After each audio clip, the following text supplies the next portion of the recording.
NATO spell. A. Stop spelling. A. B. C. 5. Charlie.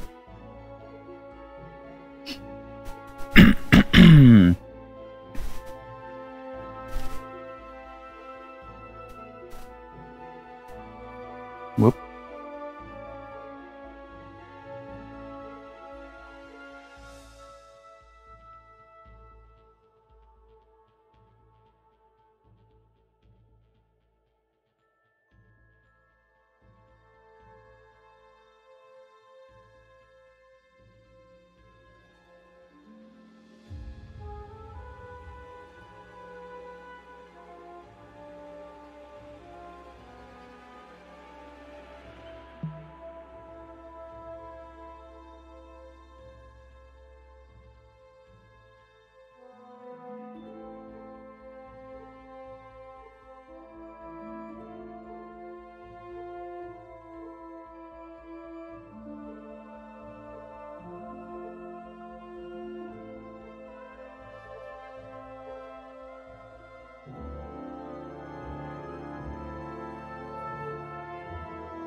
Welcome back, Commander.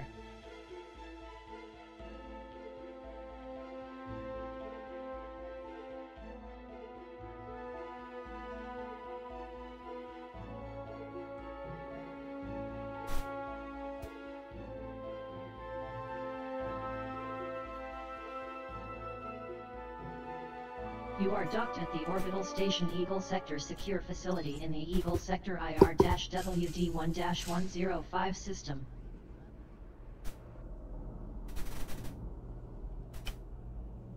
Local market data changes received. You can sell your Jake's Quinention still for a profit of 103,048 credits. The local market is selling palladium at a good price as well as silver and gold. Welcome back. These are the ongoing journeys of Commander Myshka and the good ship Alacrisius. So we had a bit of excitement last night, unexpectedly, when the ship malfunctioned slightly and dumped cargo inside Eagle's Landing's no-fire zone, incurring us a fine. Hilarity ensued as Commander Myshka first of all tried to find the dumped cargo, then decided to drive to Eagle's Landing in an SRV instead of risking the ship, got it completely wrong, ended up incurring a bounty, escaped under fire, and we managed to make our way to Eagle Sector Secure Facility, not far away from Eagle's Landing, in order to pay off the fines. Kind of spoiling the ending of that particular story.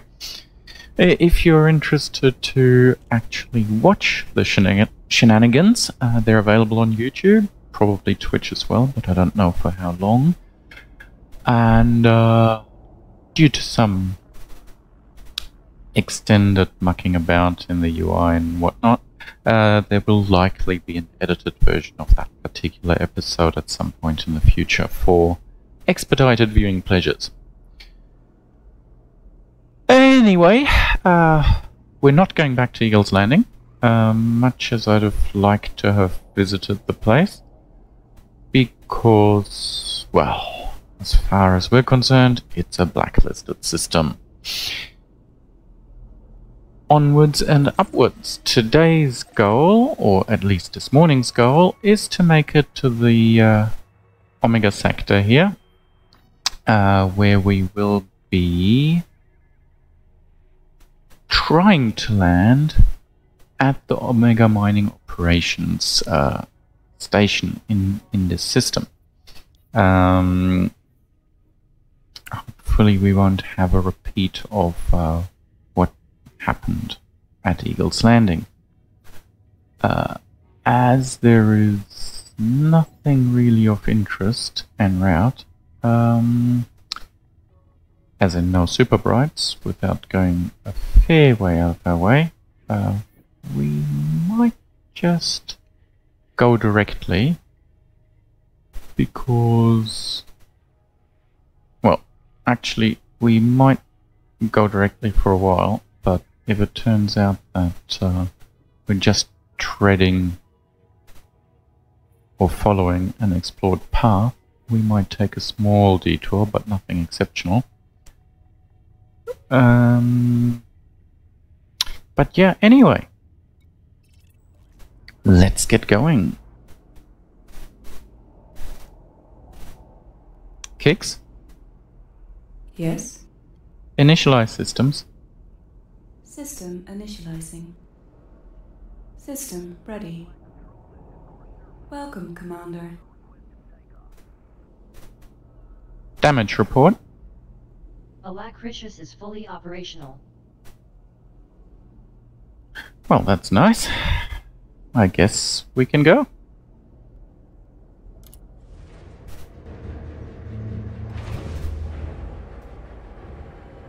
So the Eagle Sector Secure Facility is actually built into an asteroid base.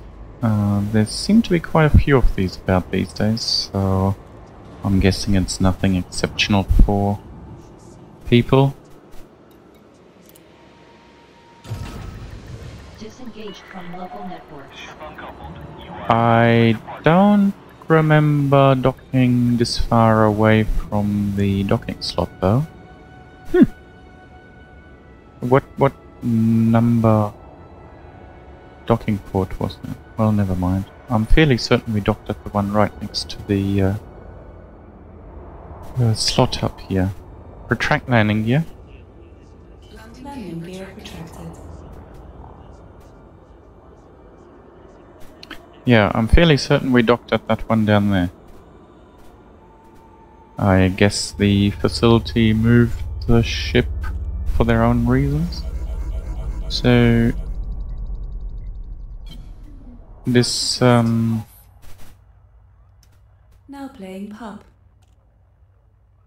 what?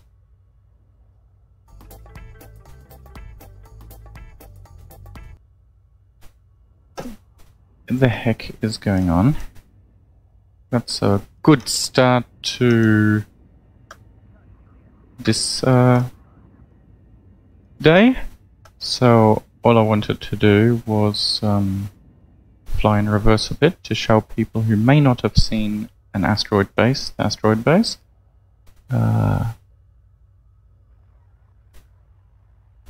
Right.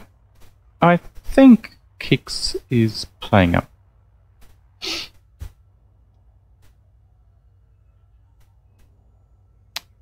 I think it's high time I get that system Message received from Commander Dr. Key. OMG. overhauled majorly. Oh wow. Message received from Commander Dr. Key. We call our baby Myshka. Well, let's head this way. Sent.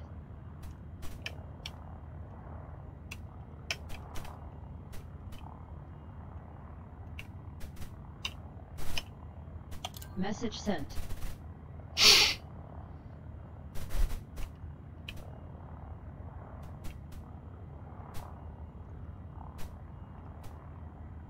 Message received from Commander Dr. Key. Welcome back. Message received from Commander Dr. Key. Wanna meet me here? Sent. Message received from Commander Dr. Key. I am in a stunning place. Message sent. Message received from Commander Dr. Key. I don't know what Isahebi means. Sent.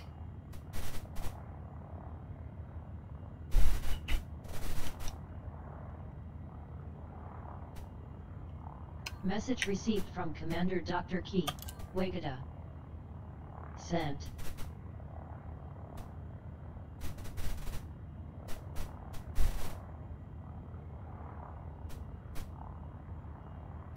Open galaxy map.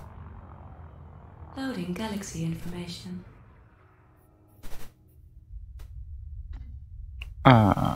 Exit galaxy map. Closing Message the map, received from Commander. Commander Dr. Key. Well, note the planet I am on. Sent. Message received from Commander Dr. Key. Land at 20/-161. Message received from Commander Dr. Key. Really beautiful place.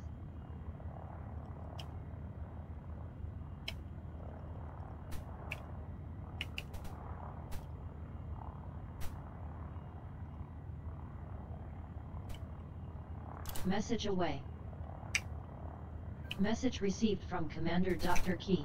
Sorry, Planet 1 of the second star. Message sent.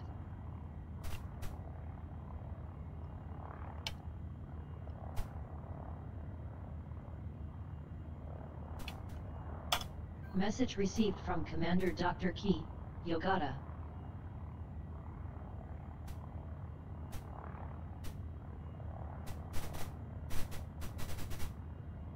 Is there scroll bar?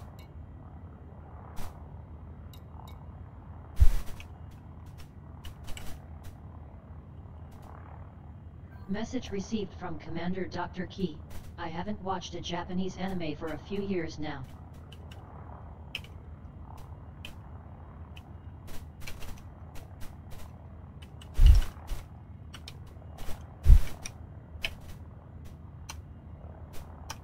Message sent.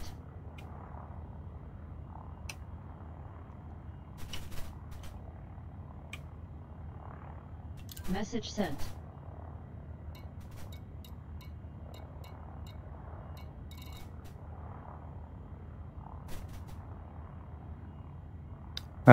Maybe he is on the galaxy map. Galaxy map opening. Oi! Stop interfering.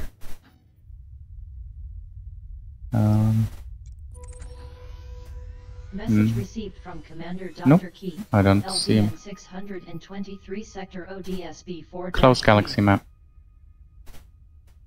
Exit. Message Exit received galaxy from map. Commander Dr. Key. That's a Closing go the for map, Oscar. Commander.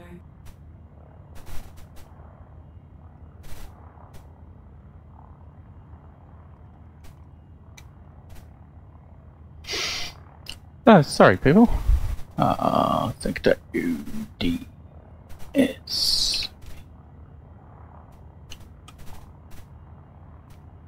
Message received from Commander Dr. Key. If you play in VR, this is a really stunning place. Sense of scale is huge.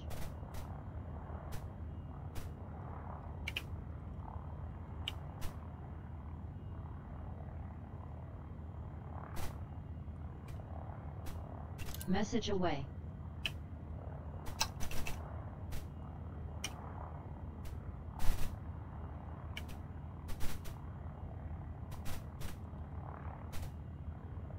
Message received from Commander Dr. Key. Okay, taking a break 07.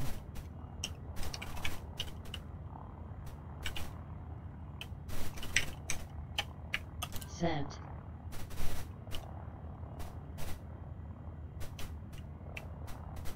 Message away.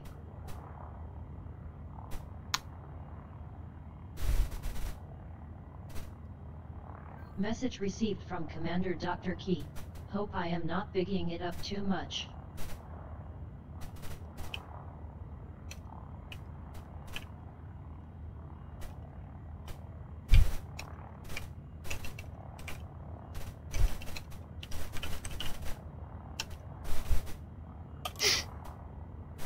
Ah. He's gone. Okay, open galaxy map. Open galaxy map. Loading galaxy information. Let's find this place. LBN 623 sector OD-S B4-3. Well, it's finding it, I guess.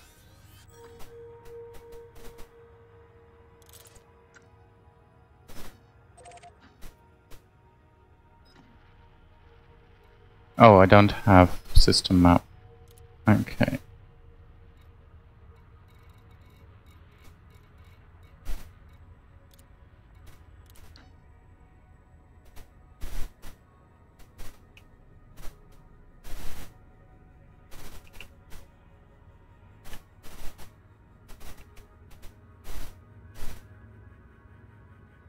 It was -161, not 261, wasn't it? Okay, how far away? Okay, that is actually that far away. Right, and it's on the far side of the bubble because we're going to Colonia first. Awesome! Well, we'll definitely check that out when we get back to the bubble. Good stuff. Exit galaxy map. Closing the map, Commander. Good, we're outside the ring now. We can perform our jump. Whoops. Let's just double check the... Yes, it was -161. Okay. Right. Kicks. Kicks. Engage frameshift drive. Preparing for You're hyperspace. kidding me. We have literally just missed it by a second. And I'm fairly certain I can't fly fast enough in normal space to counter the rotation of the rings around the planet, which is what I'm guessing happened. Ah well. Enter Super Cruise.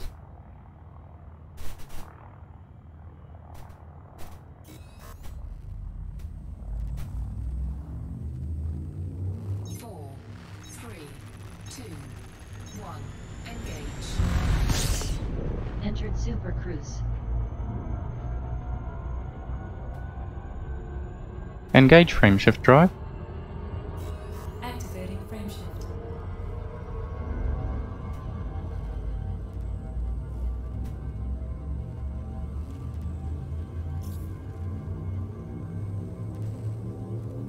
Actually, no. What we'll do actually is, despite my better judgment, we're just going to jump into this region of space here.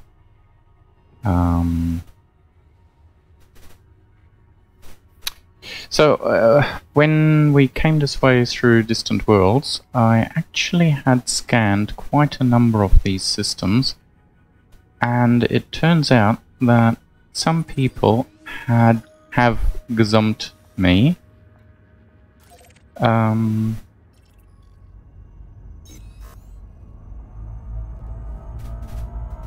And stolen my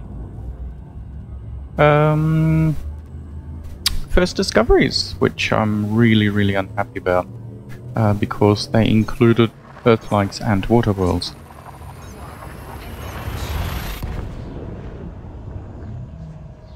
Jump in progress. And I'm almost 100% certain that this entire sector has now been fully mapped. Or, well, not the sector, but this particular group of stars. And yes, it has. Yet to colonize this system. This jump used 0.12 tons of fuel. So it's this guy Sam Isham which seems to have done a comprehensive survey at some point of this entire sector, and anything which wasn't tagged by the time he got there, he tagged. So yeah, one of the systems that was mine is somewhere around here. Habitable zone 678 to on the way to 1,500 light seconds. That's the one, I think. No, well, I mean, I visited it, but he tagged it. But there is one here anyway, which has all my first discoveries. So I has SADs.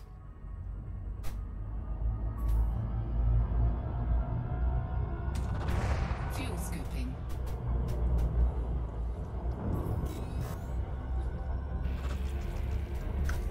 Fuel at maximum.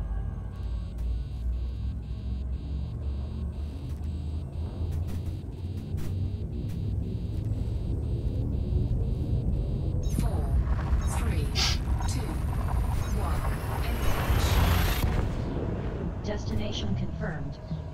Alacritius is traveling to the OJB 2009J181846.26 to 134824.48 system. This is your first visit to this system. Current location is over 15,000 light years from home. This jump used 0.12 tons of fuel. So yeah, I mean, this guy has been absolutely comprehensive, and he must have made an absolute mint. That's actually quite a nice discovery. So I haven't been in this particular system, but OJV 2009J181846.26 the other thing is, should we go back to visit around for on the way to 3.5 billion years? As you can see, it emits a white light. the old waypoint? To over 1,000 light seconds. Let's do that actually. It's not going to give us anything, but for posterity's sake, let's see how it's changed. can't remember if I've got any pictures. Maximum fuel. So let's see if distant worlds waypoints.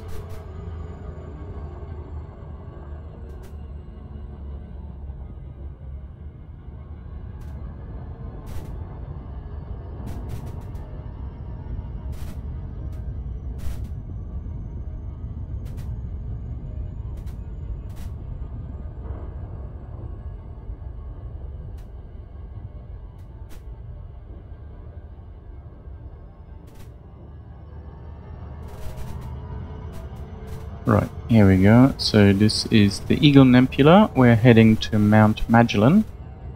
Engage frameshift drive. Engage frameshift drive. Engaging frameshift drive.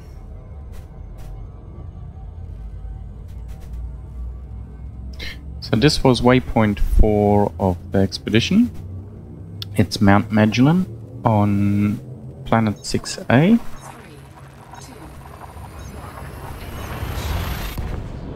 Destination confirmed. Alacritius is traveling to the Eagle Sector EL-YD203 system. This is your first visit to this system. This jump used 0. Technically not true. Fuel. I've visited this system before, and Fuel scooping complete. Fuel at maximum. other systems can confirm that. So it actually looks like Elite has forgotten that I've scanned this system for some reason.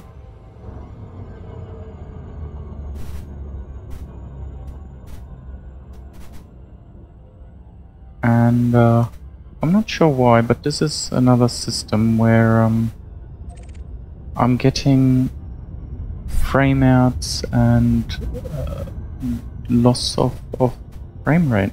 This has been happening quite a lot, and I've got no idea why. I'm starting to suspect it's the updated NVIDIA graphics drivers.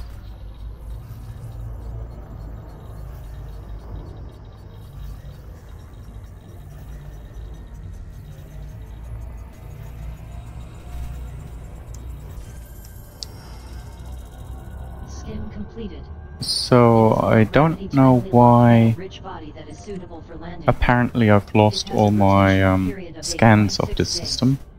This body contains very high levels of chromium and high levels of iron, nickel, zinc, tin, yttrium, and mercury.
This is a slightly odd system because according to EDSM, the moons in this of this planet actually have capital letters.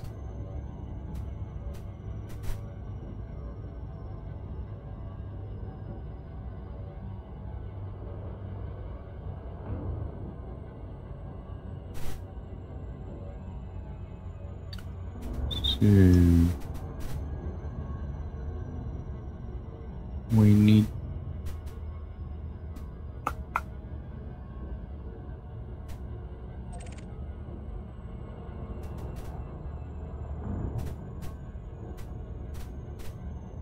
well, that's wasting a bit of time, but right. Let's see if we can still do planetary navigation. Start looking. Start looking.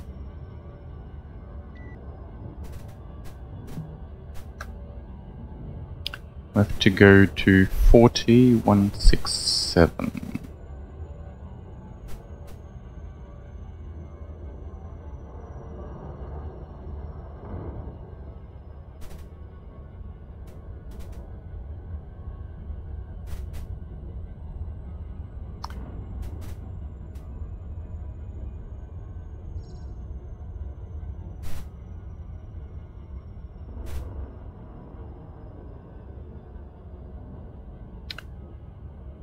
Actually, what I should have done is looked at the old guides.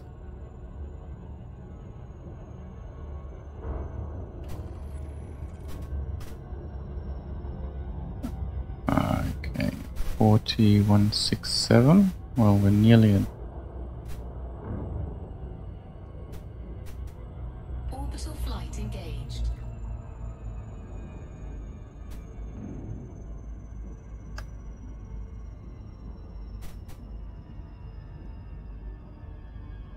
That's it. I think.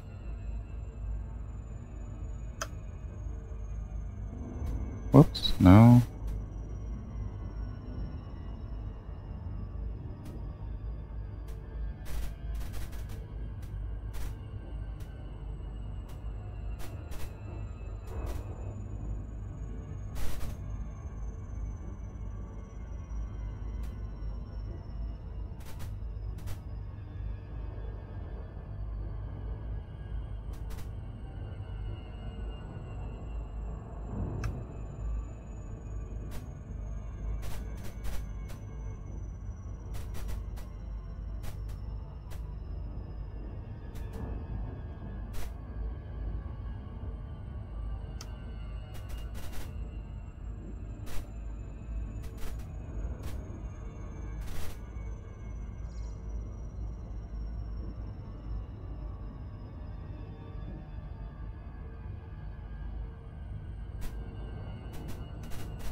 We've overshot one.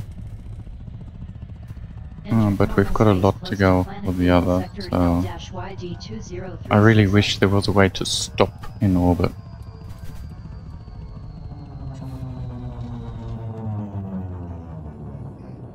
Okay, so let's see.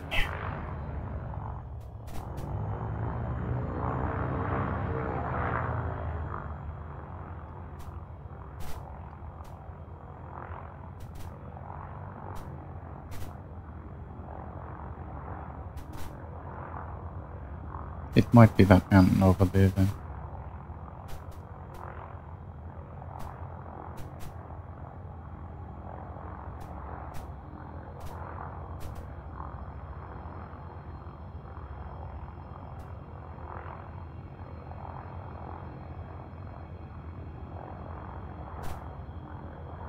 Okay, so north-south is that.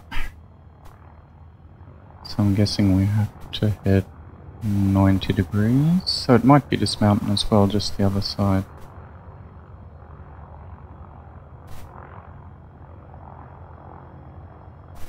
It is.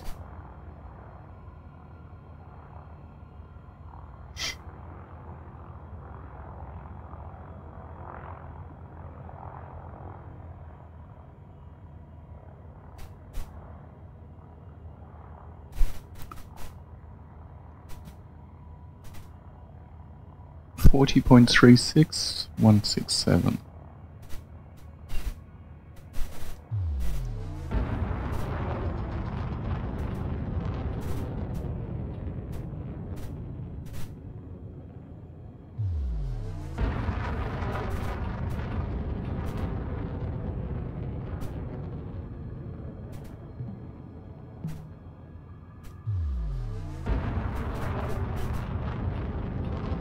I think we had some SRV races or mountain race climbing around here.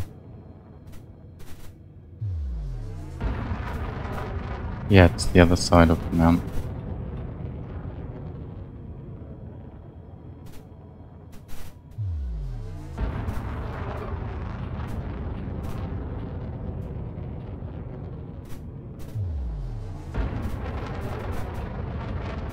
So the crate can of course boost more or less non-stop.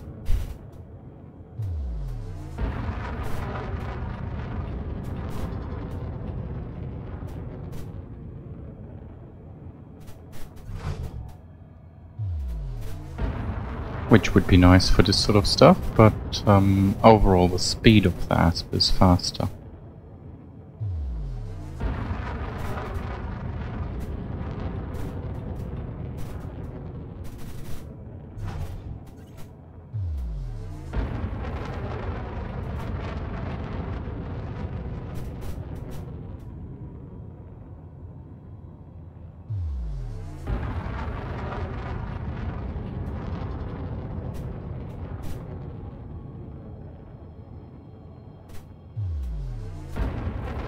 So if we'd have had a quick look at the visual guidance for the waypoint, we would have been able to drop straight into it. But we're following the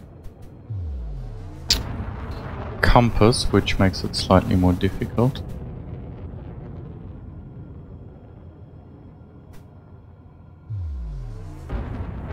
It might actually be this hill here in between the two mountains that was the waypoint.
Oops, we've gone slightly too far.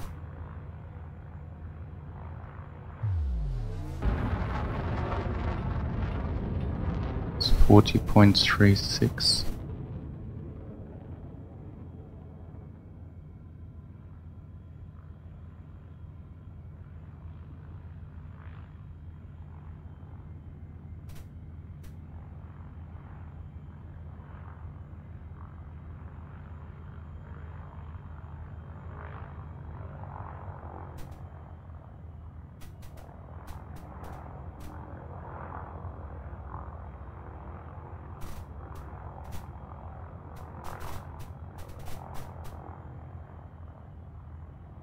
And 167, that makes it the top of that mountain, I guess.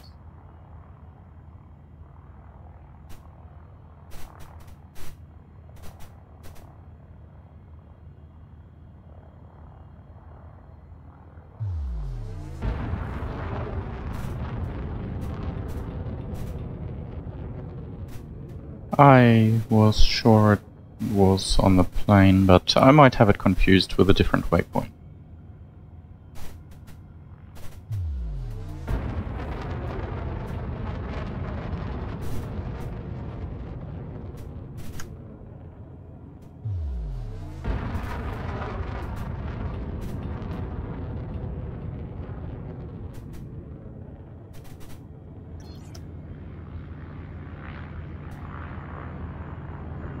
Uh, 16704.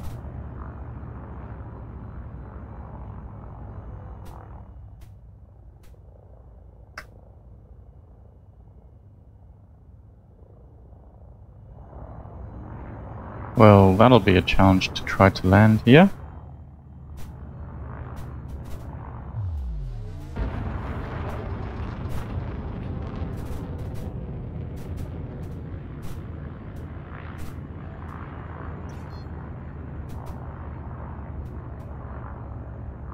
One 6704. Is this it?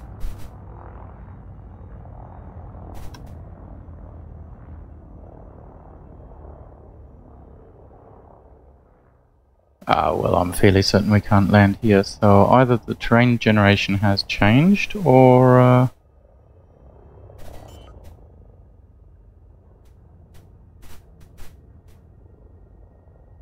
I've got one of the numbers wrong. Landing gear deployed. Where are we? We're on Eagle Sector ELY D203 6A 40.36 16704.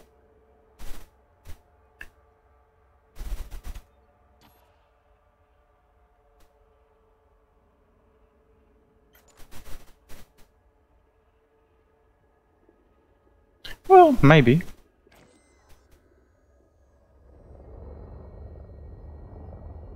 I know that some of the landing sites were incredibly difficult to land on, especially for the larger ships.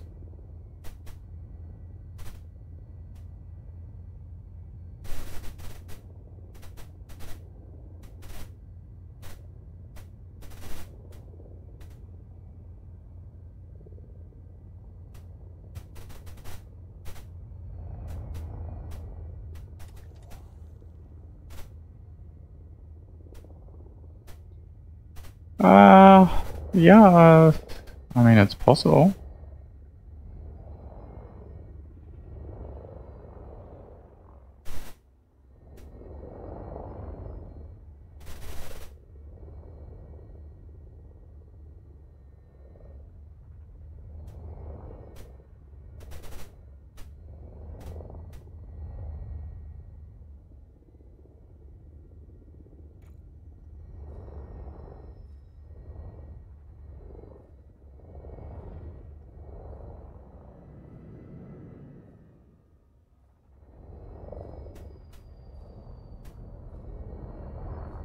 Not much of a mountain, though, from a landing perspective.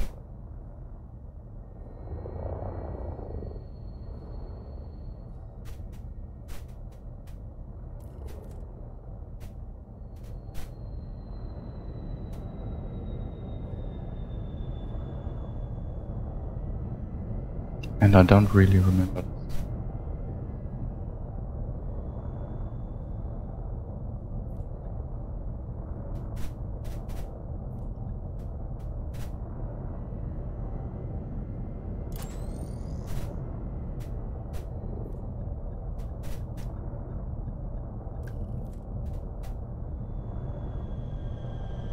Touchdown on Eagle Sector EL-Y. Okay, so supposedly this is waypoint 4. Coordinates are 40.34 degrees latitude, 167.08 degrees longitude.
So I don't think I can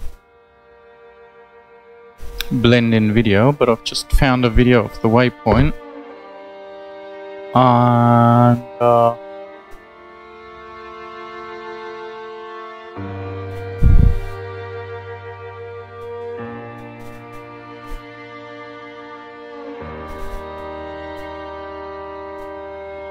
it could be.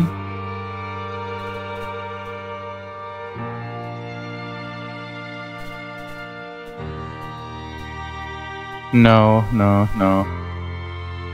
This looks nothing like the right spot. We've got the right planet.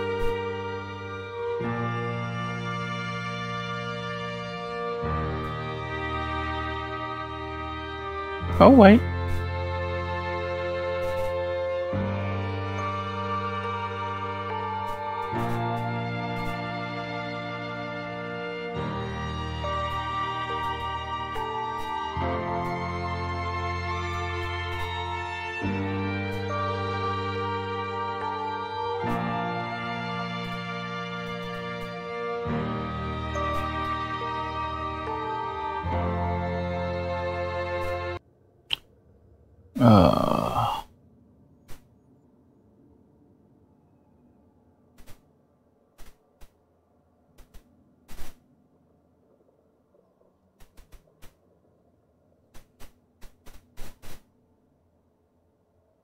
Sorry people, just trying to get confirmation whether or not this is actually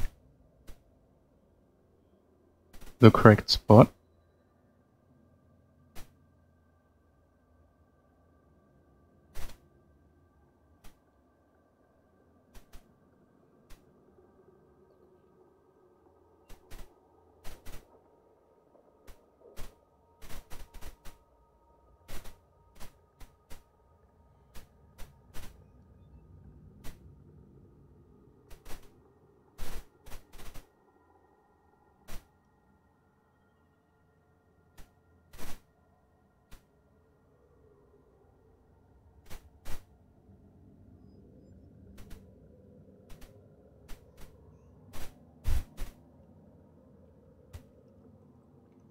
So I've actually got an actual printed copy of the Distant Worlds book, and I think I've actually got it handy, which is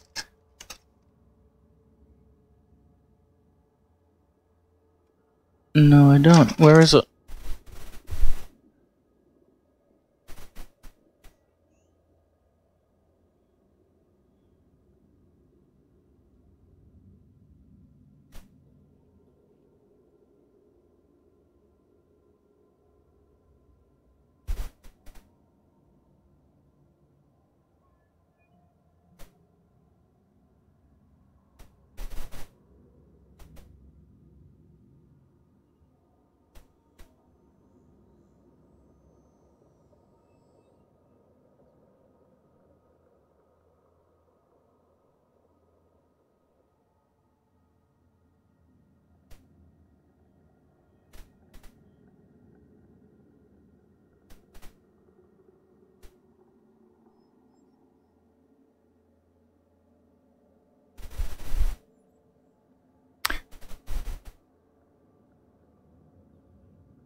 Okay, so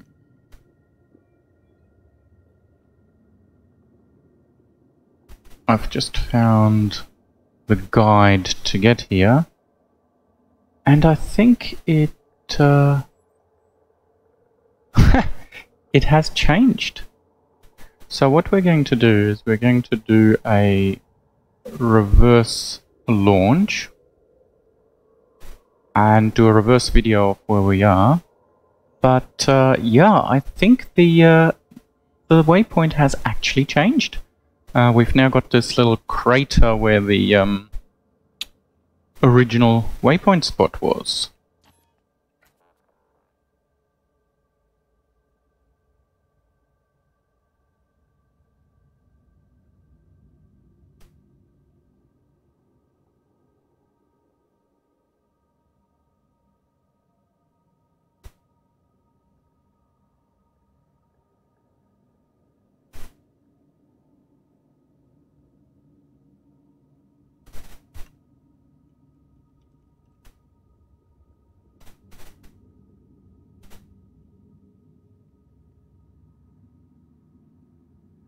So, believe it or not, this is supposed to be at the top of a big mountain, the summit of which was supposed to be flattish, and as you can see, we're now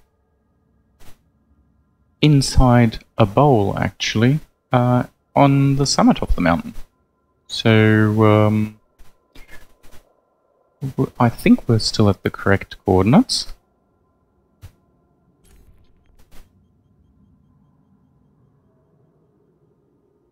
But we'll take a picture once we launch, I think.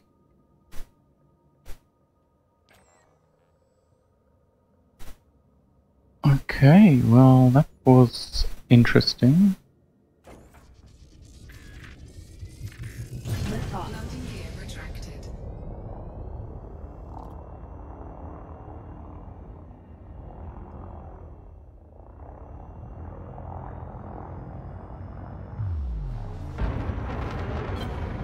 Flight assist off.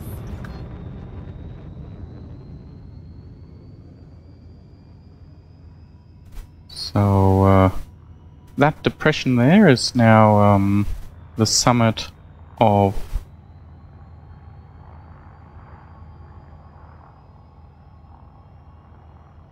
waypoint 4.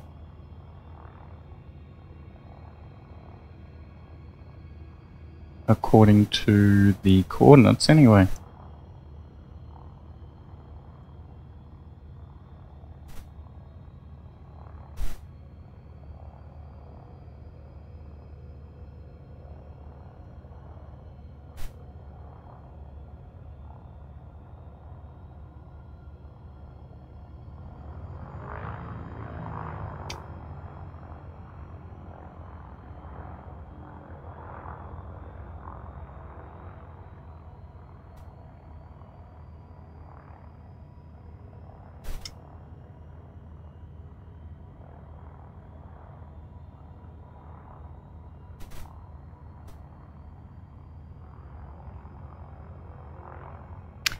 Like I said, unless I'm completely wrong here, but these are the coordinates that I was given.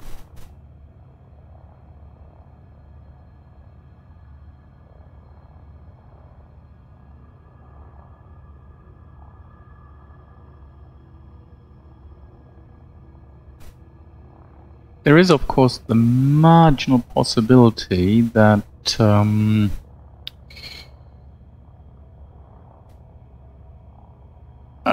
coordinates have been flipped in either the north, south, or east-west directions, and that I'm hence on a wrong spot. However, looking at the other guides, it roughly looks correct as far as other mountains and whatnot are concerned, but the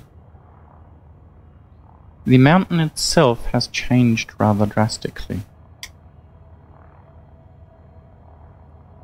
compared to what it was like when we visited.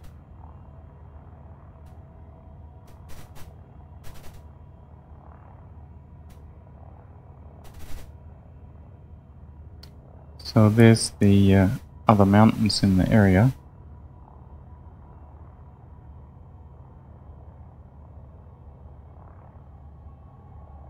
But yeah, Mount Magellan is not what it was.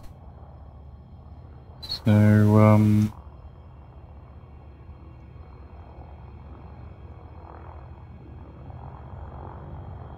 it's a bit of an interesting change.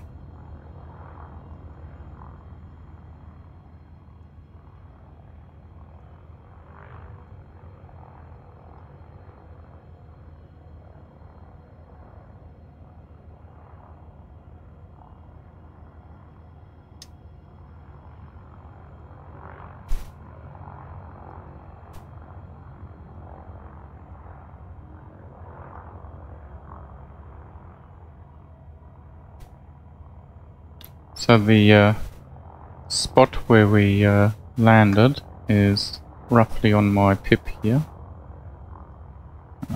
Let's get flight assist back on. So that's the spot where we landed. That was supposed to be pretty much the summit of the mountain. There's the other mountains in the area, but yeah, wow. It's geologically very different now.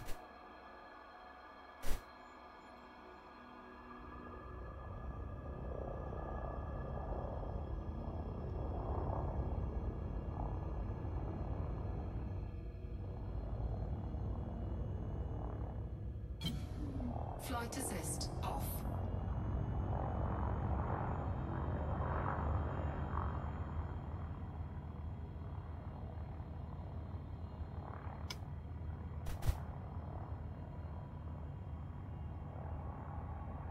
So with flight assist off, that gives us a quite nice way of doing a reverse launch. I guess these days you could do it with the camera view, but considering I've had quite a few glitches recently with it, I'd rather not do that. So actually, this is supposed to be sort of on the edge of one of the huge impact craters, and I don't think we're close to one of those. So maybe we are in the wrong spot.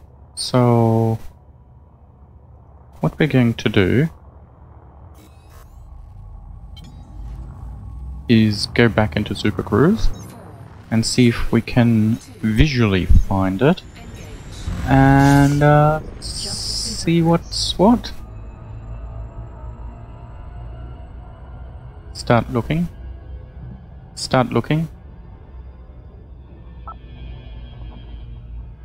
So this is where we were, and yeah, there's no huge impact crater on this side of the moon.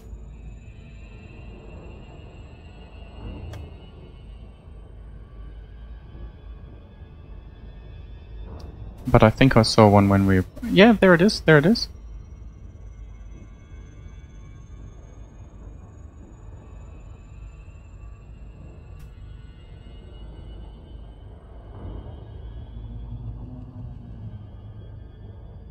So let's head a bit higher.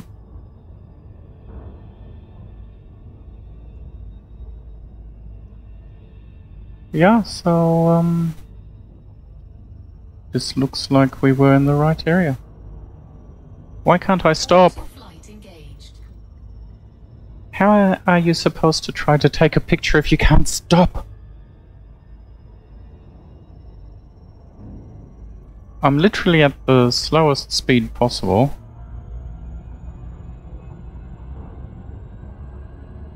It's really annoying not being able to slow down in Super Cruise. I guess I could always try to drop out of Super Cruise. But yeah, okay, so the proper take photo.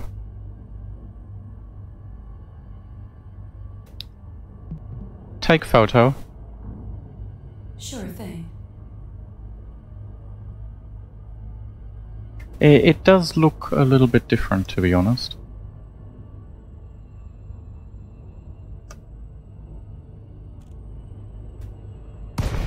Considering we can't slow down. Has dropped to okay, if we compare that to the original waypoint guide, this does look significantly different.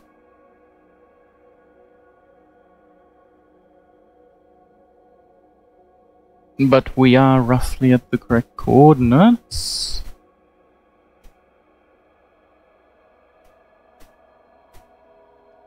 And that is the mountain.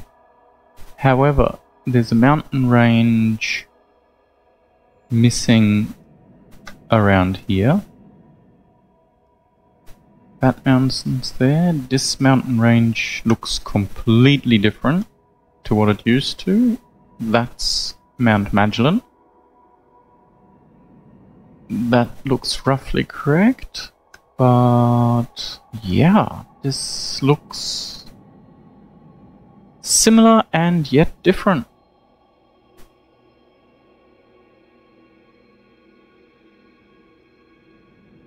So, I don't know if we can fly fast enough to shift the reticule to be above the mountain. No, we can't. But yeah,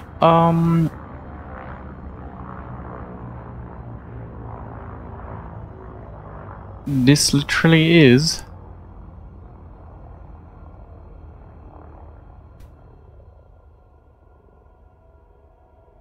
where we were supposed to be.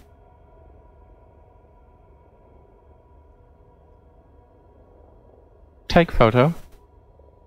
Image captured.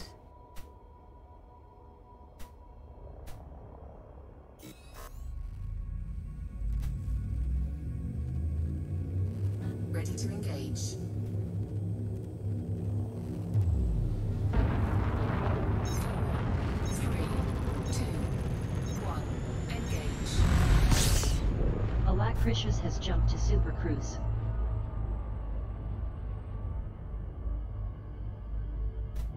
Orbital flight engaged. Take photo. Welcome.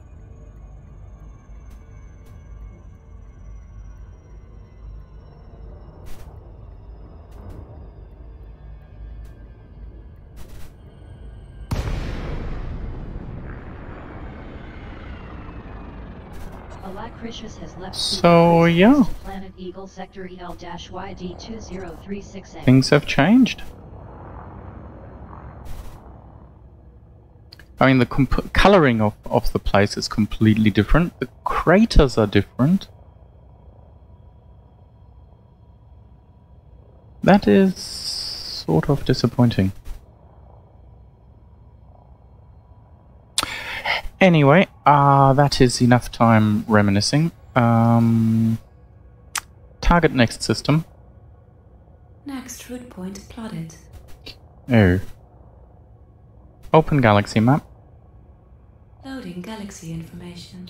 I hadn't actually recalculated, had I? So again, this is the other Distant Worlds waypoint, I think. And it might be worthwhile checking it out when we get there as well. Exit galaxy map. Closing.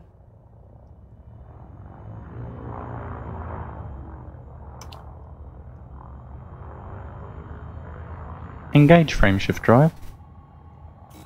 Activating frameshift drive. We've got 48 jumps to go, which isn't bad because I think it was 58 when I plotted it last night. 4, 3, 2, 1. Well, we're not visiting Mount Magellan anymore. Alacritius is heading to the Eagle Sector NX-TB. But yeah, that was interesting. This is your first visit to this system. This jump used 4. Ah, greetings, Commander Thudpucker. So, I did end up finding the album of the, sorry, I completely missed your messages because I was, I had other things open. So I did actually find the album of Waypoint 4, and you can find it on that link, if you're still around. But yeah, that looked very different.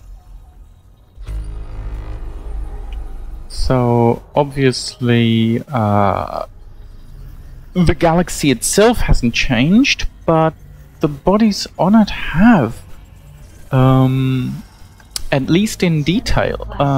Broadly speaking, they're still the same. TB3-6 is a very common main sequence star. But in detail, they have changed. 2.5 billion years.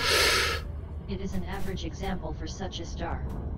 Habitable zone calculated to fall from 47 to. And how are you on this fine day, Commander Thudpucker?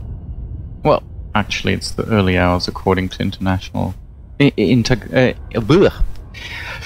according to Galactic Standard Time. It's, what, 2 AM now? 4,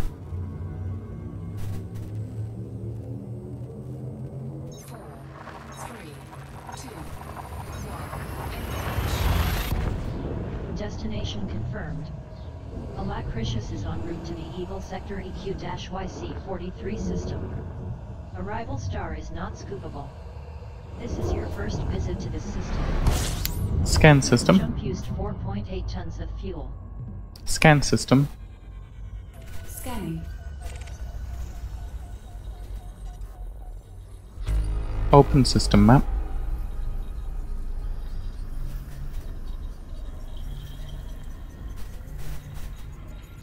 Out of beer. Oh news. Scan of TDS Exit system map. completed. Eagle Sector EQ-YC Target next system. Tori star in the process Next of gravitational route. contraction of over 102 million years. Out of beer is not a good place to be. Engage frameshift drive. Charging frameshift drive.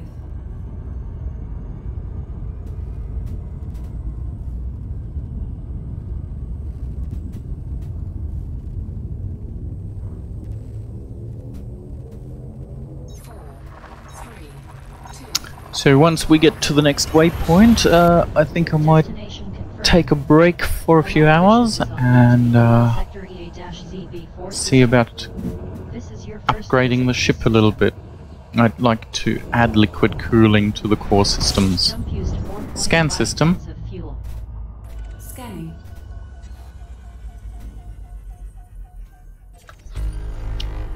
Open system map. Loading. Ah, system you did information. have a look at that. Yeah, I found the request boarding button, but much too late, obviously. So I couldn't remember where the SRV base was. Eagle Sector EA-ZB48 is a very Okay, common main star of nearly 13 billion years. We might It emits at take a little detour. This is a very heavily traveled route by the looks of things. Habitable zone calculated to fall from 64 to 100. So yeah, I completely couldn't remember where the SRV docking bay port thingy was. And there's that huge "Welcome to Eagle's Landing" sign. So naturally I drove up there. And that then ended up giving me a bounty. And after the bounty, the station refused me docking permission. So I did end up finding the correct menu item to use, but yeah, at that point it was a bit late. Used 4.6 tons of fuel.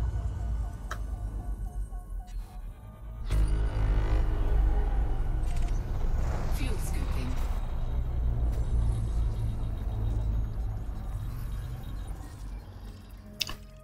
Okay.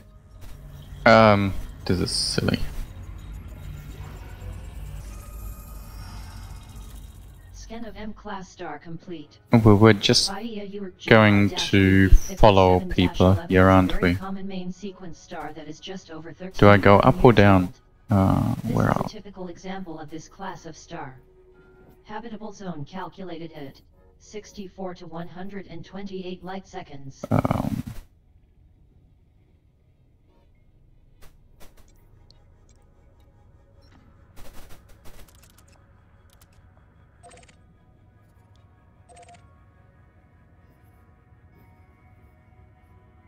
We're above the galactic plane.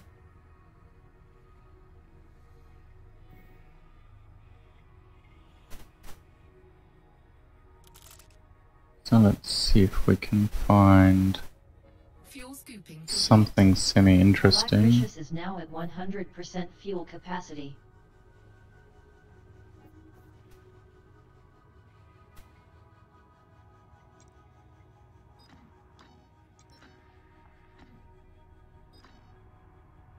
Oh, well... I want to go up, really. There's likely to have been less explorers up. Bugger it. Exit galaxy map. Exit galaxy map. Exiting.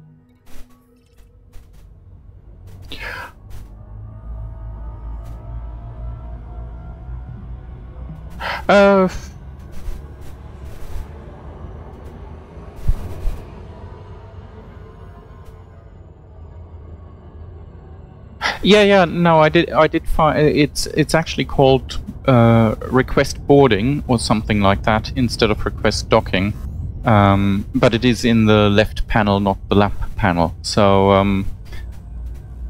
and yeah, I mean, I've boarded an outpost. When was it? I think when I managed to get back to Colonia, using an SRV. Because there was a skimmer bug. Mauritius is in transit to the Bahia Europe T-CD13-9 system.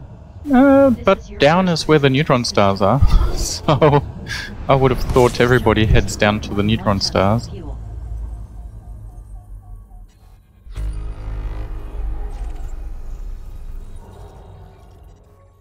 Mickey Shades is a name I haven't seen in a while. It's funny how you just keep seeing the same names over and over again. Scan of F-class star completed. Bahia Europe T-13-9 is an uncommon main sequence. Yeah, learning the hard way is fine if you're doing it in the bubble, but when you're doing it out here, there definitely needs to be a little bit more guidance, I think. Habitable zone calculated at 782 to around 1,500 light seconds.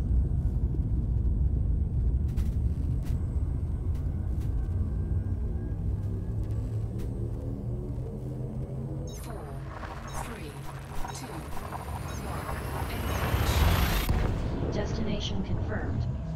Alacritius is en route to the Bahia Europe QO-ZD13-158 system.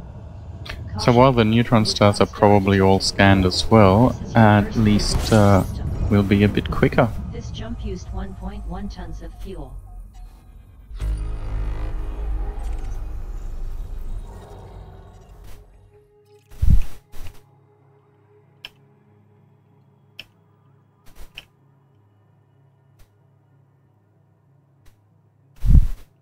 Scan of N-class star completed. Bahia Europe QO-ZD13-1588 is a neutron star that is nearly 3.5 billion years old.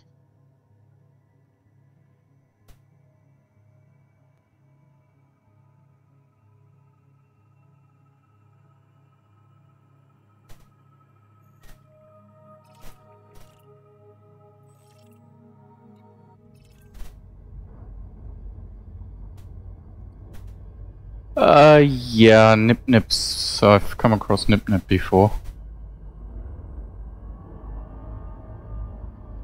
What has really cheesed me off, I don't know if you saw that far into the video last night or earlier this morning, is that in the Eagle Nebula where I was just now, there is a bunch of A-class stars, I think?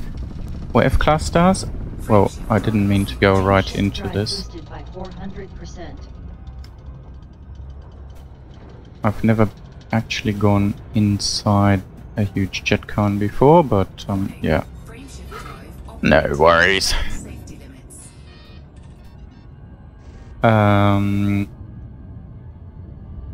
as well scan this star while we plot.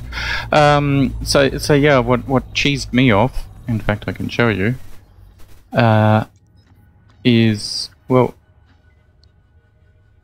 this patch of stars, what was the Bahia Europe QO-ZD13-158b is a very common main. Oh, I can't remember what the name of the mapping project was, but this was a real-life mapping project and the data got injected into the game. Obviously the data isn't representative of reality. But I mapped a few of these, found a couple of water worlds, Earth-like worlds, etc., etc., but it was on the outbound trip of distant worlds, and this guy Sam Isham has come along at some point and mapped the entire sector and pretty much got first discovery, not the sector, that set of stars, and has pretty much got first discovery on the lot. I am a little bit annoyed at that. I really wish that if you hand in your exploration data and you were actually the first to scan it, if not to hand it in first, you would get some sort of recognition as well. That's what happens in real life, at least. So maybe, yeah, have a list of pre-discoverers or whatnot. But I guess that would put too much strain on the servers. Anyway, let's see if we can... Okay, where's the Omega sector actually? It's...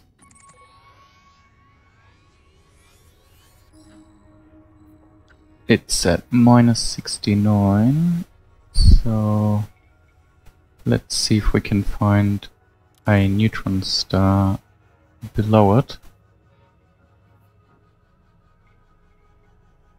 as a waypoint.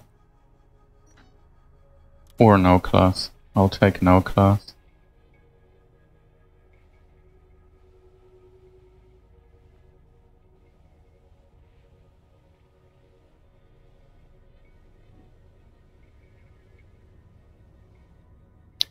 There we go.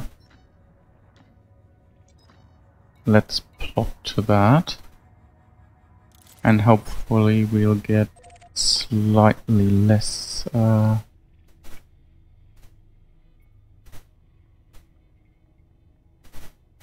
slightly less pre-discovered systems.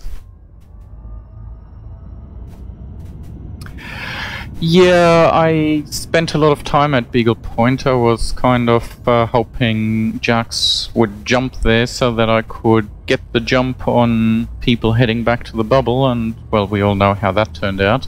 But I had lots of very nice tags around Beagle Point, which at the time I was the first to have been there. I think. Well, I was certainly the first to have trilaterated the systems and add them to the EDSM database. Because back then, obviously, we didn't have automated positioning.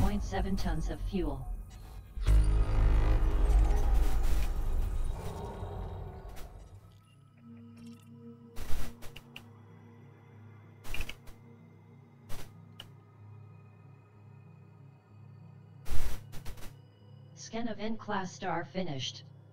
Bahia Urk FR-NE6-28 is a neutron star that has a dangerously high-density core that is over 298 million years old.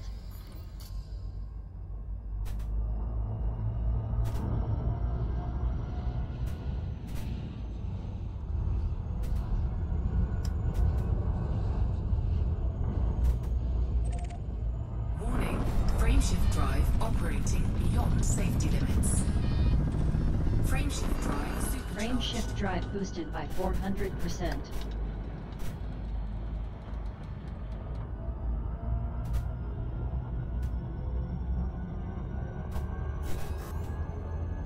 So yeah, my frameshift drive supercharging has become a lot more blasé than when I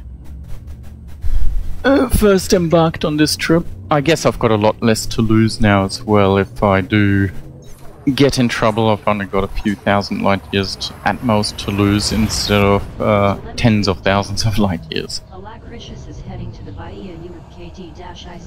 Well, if you're into exploration, ED Discovery is... well, EDSM is the website backing the dataset, but ED Discovery is a fantastic piece of software.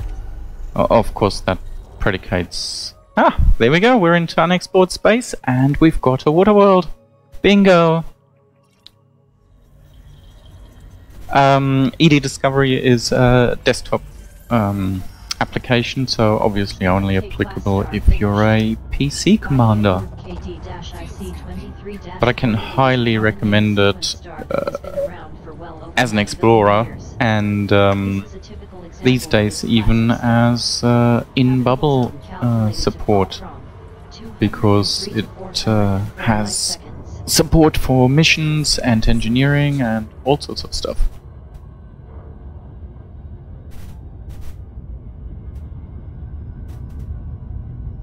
Wait. What? Where are we going? Oh, right.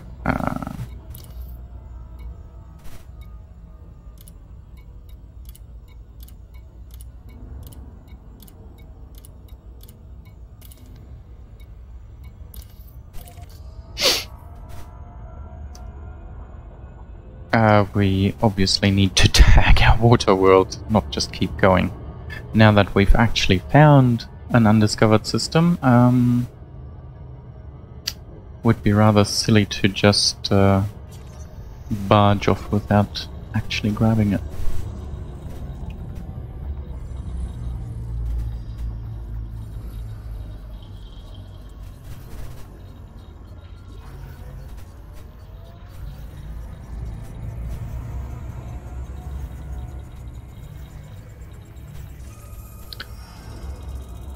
The last 3k light years was why is that?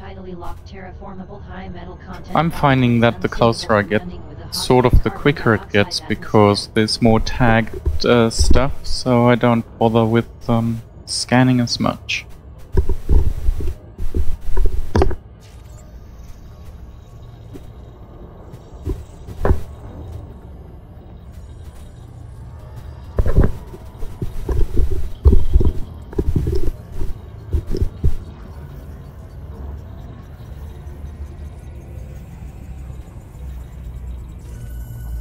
Okay, that's our water world. I'll leave the rest for somebody else.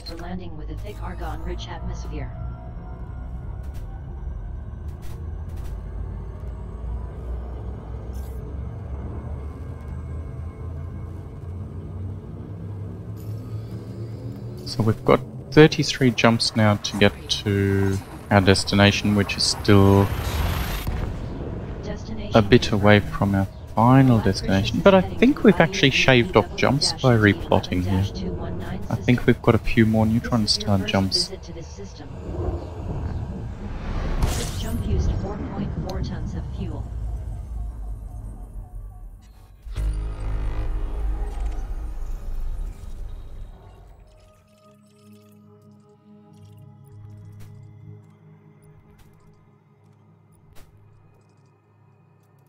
So yeah, if we were doing proper exploration, I might actually tag some of those gas giants. DWE-11-219 is an uncommon main sequence star of 940 million years. As you can see, it emits a white light. It is an average example for such a star. I really like the Abyss. I really enjoyed my time in it. 19 to nearly 1,500 light seconds. Scan completed. In a way, I'm disappointed. I gave up and succumbed to a couple of jumponium boosts to get out of it, actually. But no, I loved doing the individual plotting, the jumping on fumes, I mean, commanders these days probably won't ever experience that anymore unless they purposefully go in a low jump range ship. But there's also all the mapped routes across it these days and stuff, so... Alacritius is now at maximum fuel capacity.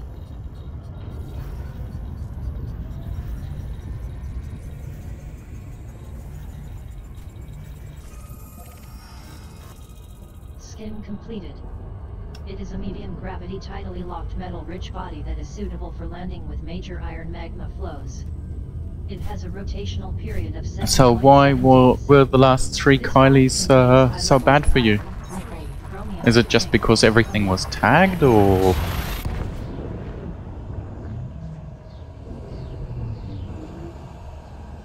Mission confirmed. Alacritius is en route to the Bahia Urgage X-JC22-30 system. This is your first visit to this system. This jump used 4.4 tons of fuel. Yeah, just doing a couple of jumps out of the traveled route, and it's all mine. It's fantastic. Scan of K-Class star completed. Bahia Urgage X-JC22-38 is a common main sequence star that has been around for just over 5.5 billion years. As you can see, it emits a yellow-orange light. It is an average example for such a star. Habitable zone calculated at 146 to 292 light seconds. Fuel at maximum. So as a watcher and listener also, I noticed while I was looking at my own video from last night that my voice is much louder than the game and other audio. Is that a good thing or a bad thing, or as in there were times when I requested information from my ship and the response wasn't really audible.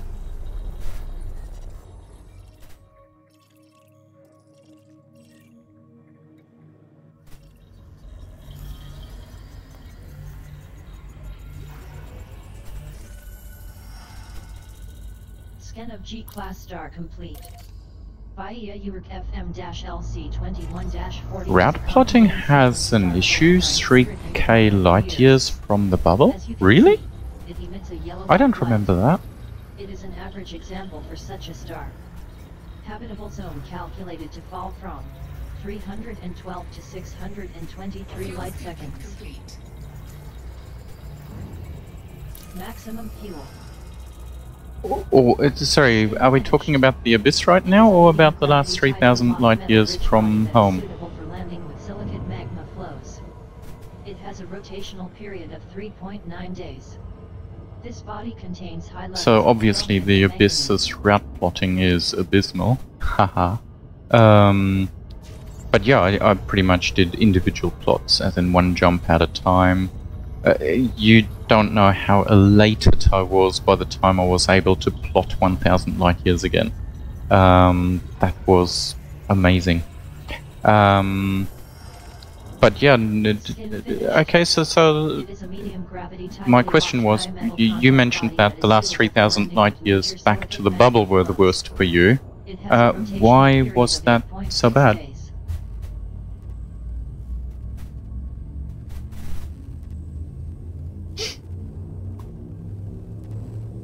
So the Abyss, I can fully understand that most people wouldn't enjoy that, but... Telemetry obtained. Alacritius is heading to the Bahia Urk GM-LC21-28 system. This is your first visit to this system. This jump used 4.1 tons of fuel.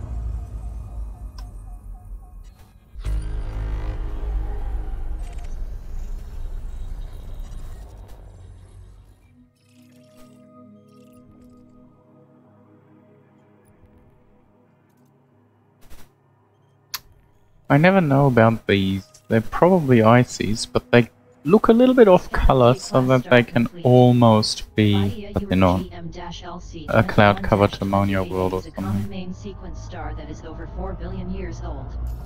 As you can see, it emits a yellow-orange light.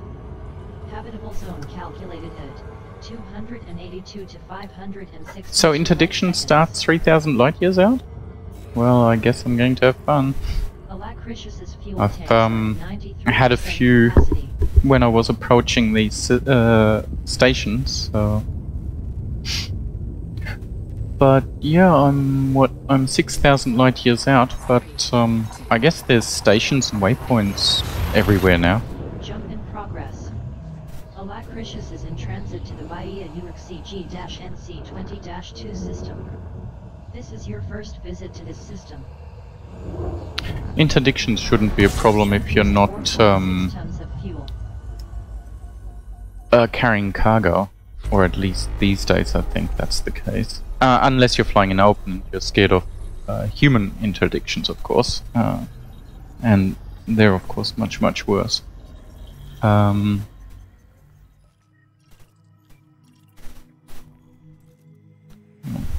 of K-Class star completed.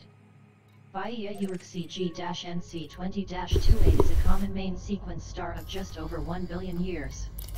There is nothing particularly notable about this star. Habitable zone, 107 to 213 but yeah, when I approached Colonia, I was sweating it so much. I was wanting the Skin completed. What's the group called? There's a group of commanders that wing returning explorers back into home. So I asked them, but they said that they'd only do it in open, and there was no way I was doing that in open. So I ended up getting escorted in by, I think it was Commander Greatest. I'll need to check my notes, but he very kindly met me outside Colonia, a couple hundred light years outside Colonia, and winged me into Colonia. So that was very nice of him. And I didn't find anything nice here. They're just I'm guessing terraformable, but still high metal content worlds. This is not an ammonia world. I was kind of hoping it was, but it's not.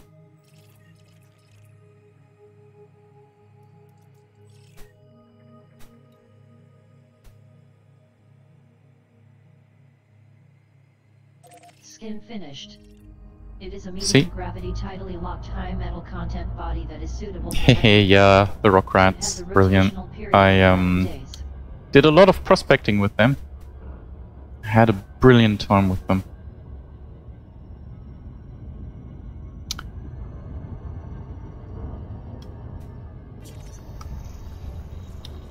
I really, well, I'm now in the wrong time zone, but I really ought to look them up when I get back to the bubble. Shifting halfway around the world is not good for your social life.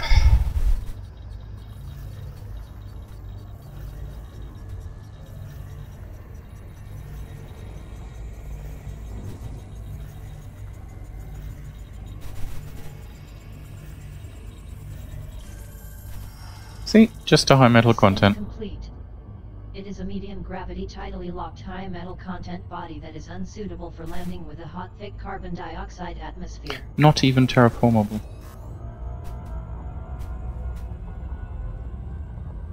But I did find a couple of very nice systems on this trip so far, so I'm quite happy. And with all the waypoints, I managed to make sure that I got that first discovery. So yeah, I might end up bucking boiling back the last Kylie or so as well. Chance of finding an undiscovered system is probably less than 0.01%. Although I talked to someone just recently and they found an undiscovered system actually inside the bubble still. So someone obviously thought that was something of interest. Well, I'll tag these two then. Scan of F-class star complete. Gria Dry XL-JD10-50 is an uncommon main sequence star that has been around for over 392 million years. This is a typical example of this class of star. Habitable zone calculated at 703 to nearly 1,500 light seconds. I believe you need at least 33 light years. Obviously the further north you are, the less range you need, but I don't know what the smallest jump range crossing that's been mapped is. It's 30 or 33 light years, something like that. Might just be 30.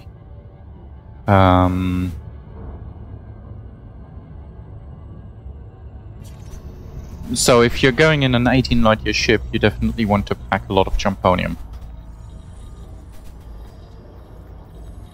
And with jumponium, it's perfectly doable if you follow one of the tried and tested routes. They're completely mapped, so you'll be able to calculate exactly how much jumponium you need, etc, etc. In fact, for distant worlds, people were making spreadsheets which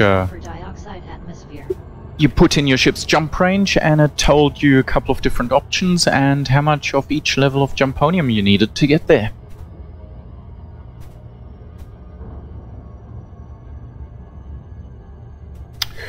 Oh. Yeah, I don't know if there is a sub 30 light year mapped route across the abyss. Certainly the further north you try, the more luck you'll have, but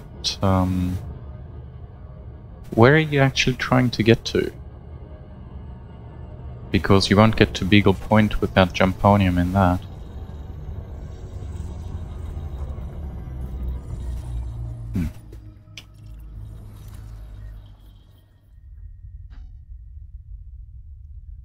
So...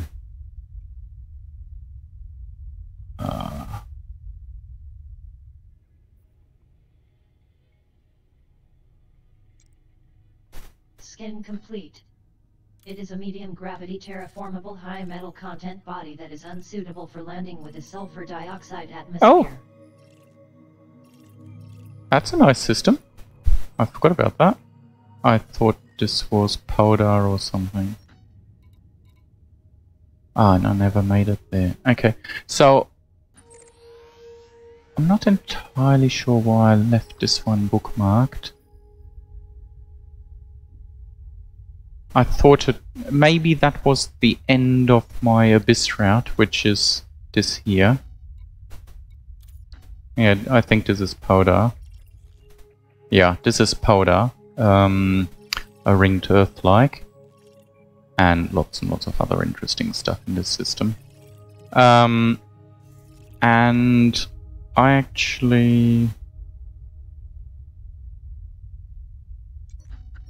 managed to cross the abyss all the way back here.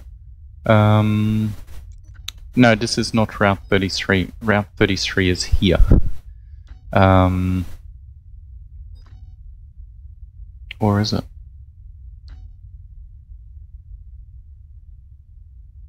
I definitely remember trying to cross the abyss somewhere around here, and I thought I had... Maybe I've got it noted in my log. Myshka's Joy. Yeah, let's see.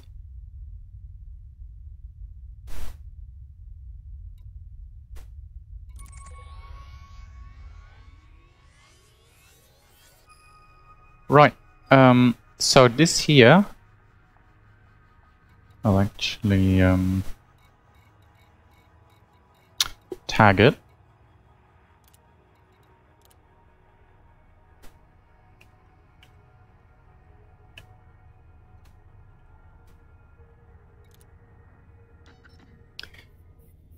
So that is actually the first system I reached crossing the abyss, from which I could plot 1,000 light years again.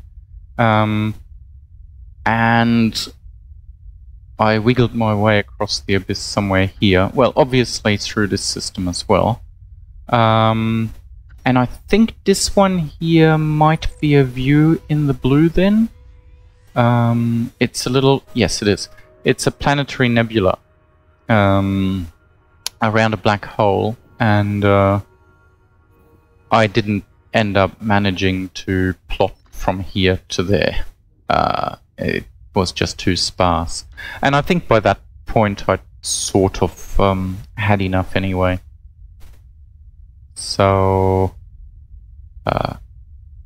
where is north on this?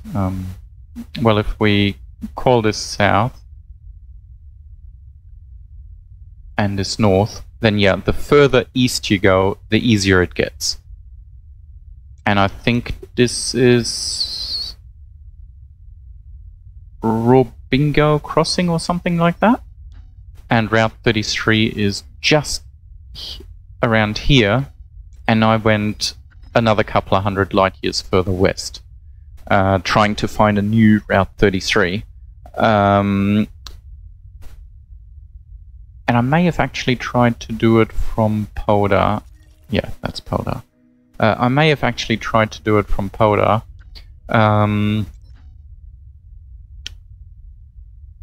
But I failed. Towards the end, I ended up having to use some Jumponium. But it took me more than 2 months to do this crossing. So maybe this here is Route 33. I really can't remember. I thought it was here. Anyhow.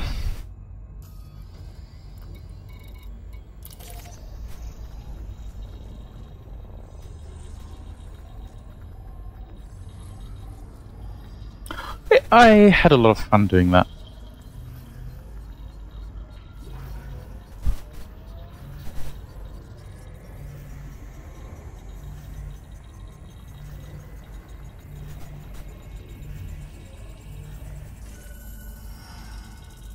Skin complete. It is a medium gravity terraformable high metal content body that is unsuitable for landing with a sulfur dioxide atmosphere.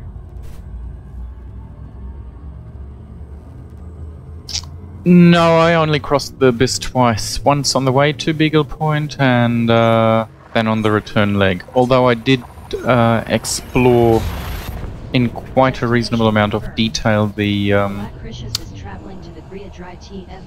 westward part of that spiral arm in which Beagle Point is located. Greetings, Commander Casual Gaming. Yeah, I had an incident at Eagle's Landing last night, and now I'm on my way from the Eagle Nebula to the next waypoint, which is the Omega mining operations installation in the Omega sector. So that's my aim for today, or at least this morning. And we'll head onwards later on tonight. So I'm obviously not making anywhere near as much progress as I was expecting this weekend. I'm still hoping to get back to the bubble this weekend. I was actually hoping to make a reasonable start on engineering. Yeah, after my incident at Eagle's Landing, I ended up seeking refuge in the Eagle Sector Secure Facility, and they were able to repair my ship for me. So yeah, everything's fine. Hunky-dory, except I'm a wanted man by the Colonia operation. Seriously, you get one tiny thing wrong and you go from being their best friend to being on their most wanted list. Greetings, Robert Lazar, welcome back. That's a nice hot Jupiter, and that I would wager money on is a Waterworld. Well, or a HMC. It's a HMC. F-LD9-59 is an uncommon main sequence star that has been around for over 766 million years. As you can see, it emits a white light. This is a typical example of this class of star. So yeah, if you guys want to laugh, look up my last video from last night, where things started going horribly wrong about 34 minutes into the last part of my trip last night. Scan complete. It is a medium gravity tidally locked Sidarsky Class 3 gas giant.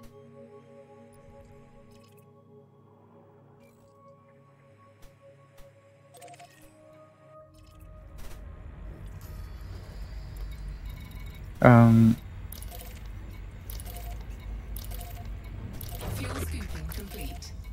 Maximum fuel.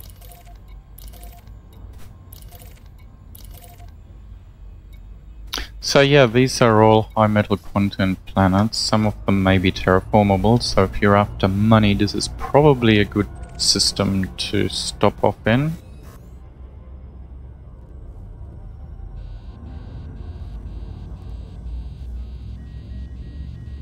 Why am I overheating?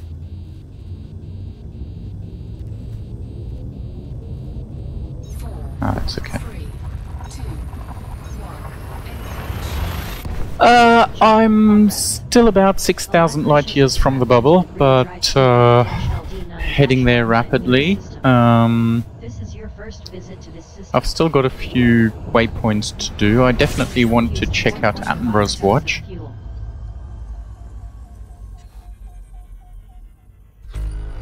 I think that's a very nice touch to put a name a system after Mr. Attenborough. Or a waypoint at least. Scan of F-class star finished. Griadry TF-LD9-193 is an uncommon main sequence star that has been around for around 2.5 billion years. As you can see, it emits a white light. It is an average I'll example try for such not to a get into trouble, Commander Thudbugger.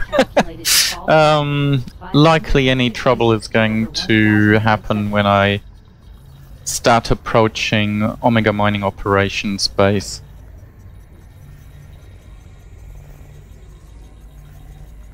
But you never know with me.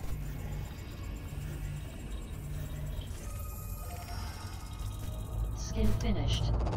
It is a medium gravity tidally locked high metal content body that is suitable for landing. So yeah, I was originally hoping to get back to the bubble today. But unless I really start jumping, that's not going to happen. Especially since I'm planning to go out later today to go into Akihabara and check out some liquid cooling. Yes, this will look cool, yes. Doing FA off flying across planetary surfaces looks very cool. But can also drop your hull from 100% to 10%, despite full shields.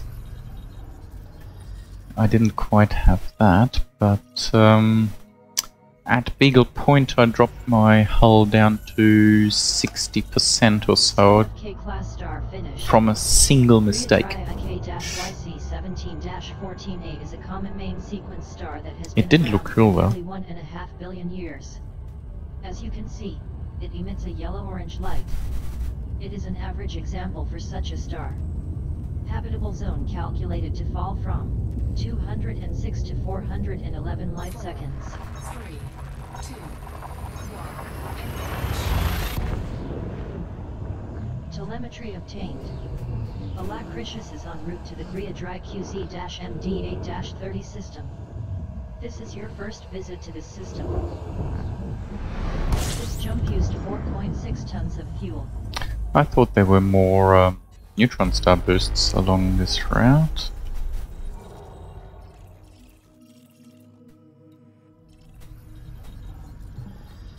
So I've temporarily disabled the voice control on my ship because she was malfunctioning, or is malfunctioning, and I don't quite trust her at the moment. I definitely need to get an experienced engineer to look into it Fuel scoop disengaged. once I'm back in the bubble.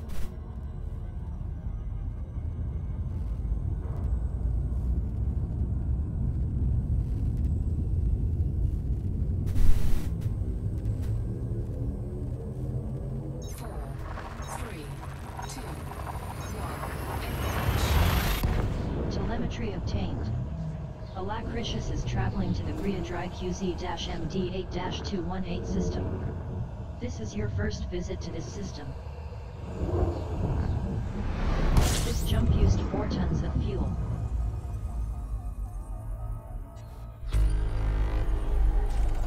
Fuel scooping. Woohoo! A water world!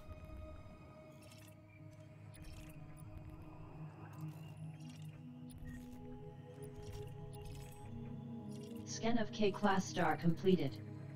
Griadry QZ-MD8-218A is a common main sequence star of nearly 1.5 billion years. It is an average example for such a star. Habitable zone calculated to fall from 260 Of to course it's in the wrong direction. Disengaged.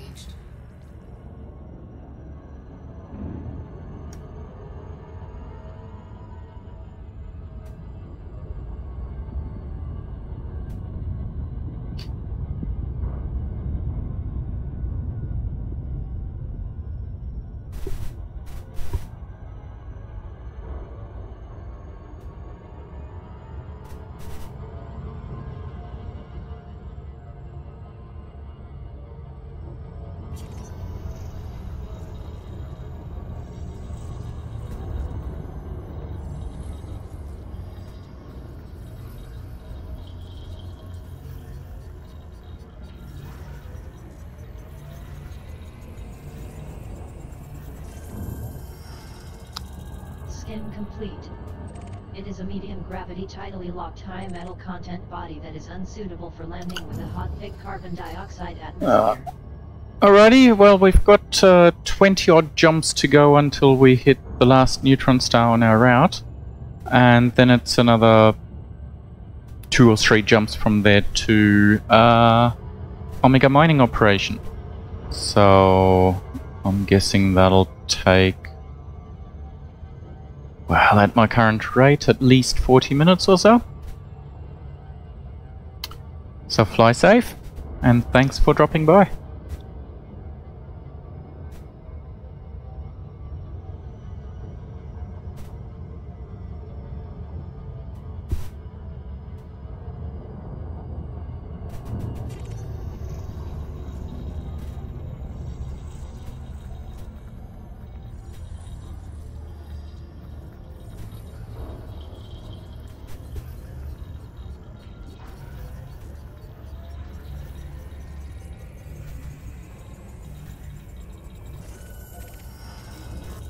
Scan completed. It is a medium gravity water world that is unsuitable for landing with a carbon dioxide atmosphere.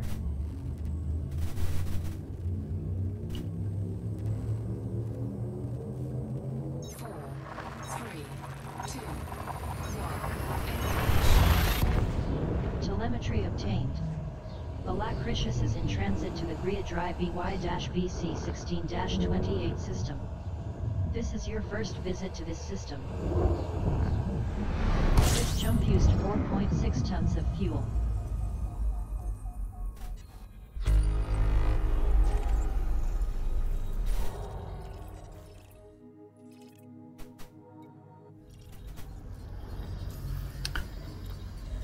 Yeah, finding the occasional tagged system I don't mind too much, just when it's every single one that I get sick of it.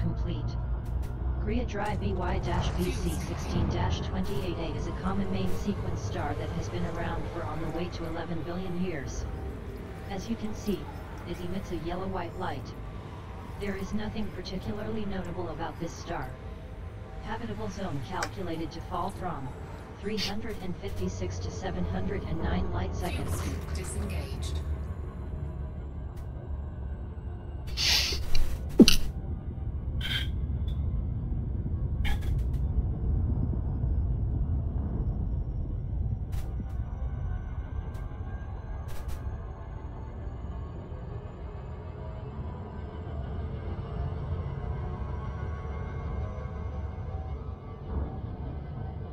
Ah, thank you.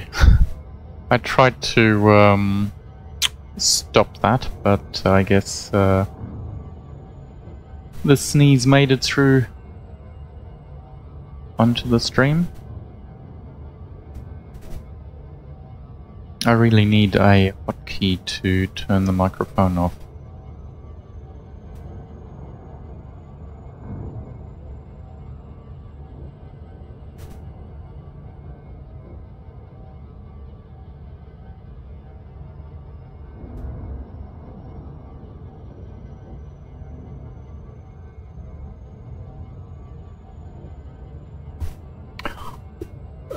No idea why I'm tagging this class to. Nobody else will ever come this way.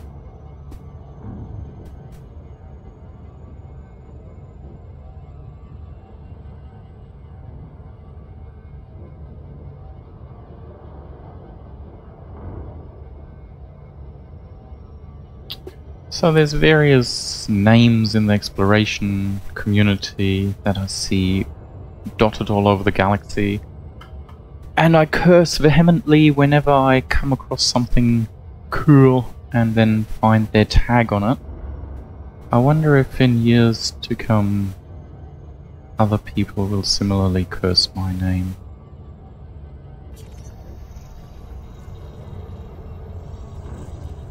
Of course it's all in jest.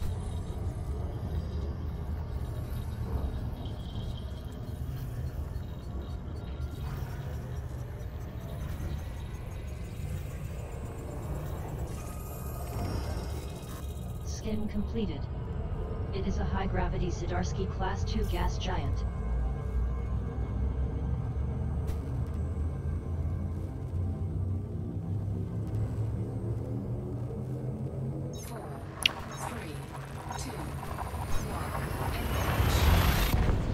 Telemetry obtained. Alacritius is heading to the Griadry DT-BC-16-52 system. This is your first visit to this system. This jump used 4.6 tons of fuel. So yeah, I'm really unsure about losing situational awareness while honking. That's pretty cool. That's a very compact system. I like that. Scan of K-Class star finished.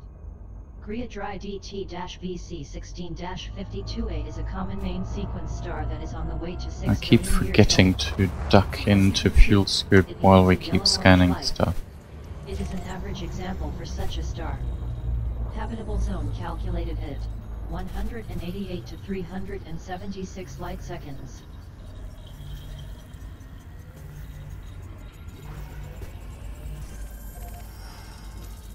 Scan of L-class star finished. Griadry DT-BC-16-52b is a brown dwarf that has been around for on the way to 6 billion years. Fuel scooping complete. Alacritius is now at 100% fuel capacity. Maximum fuel. So yeah, we've got like 4 separate stellar systems all orbiting each other. And all very close to each other. It's a real shame we can't have an orrery map. That would look pretty cool, I think.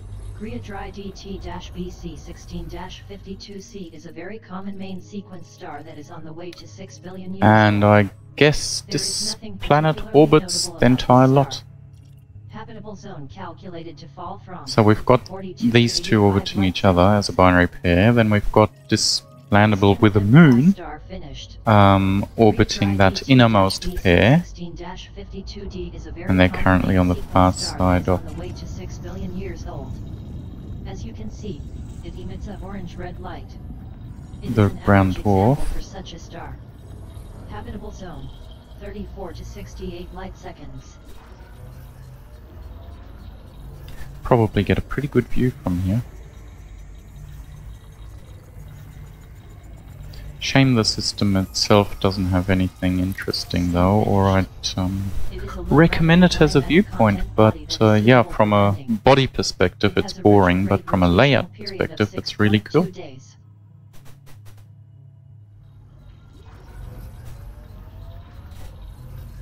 And this is the sort of thing which will be very difficult to find in the new exploration system. Or at least that is the fear by a lot of commanders.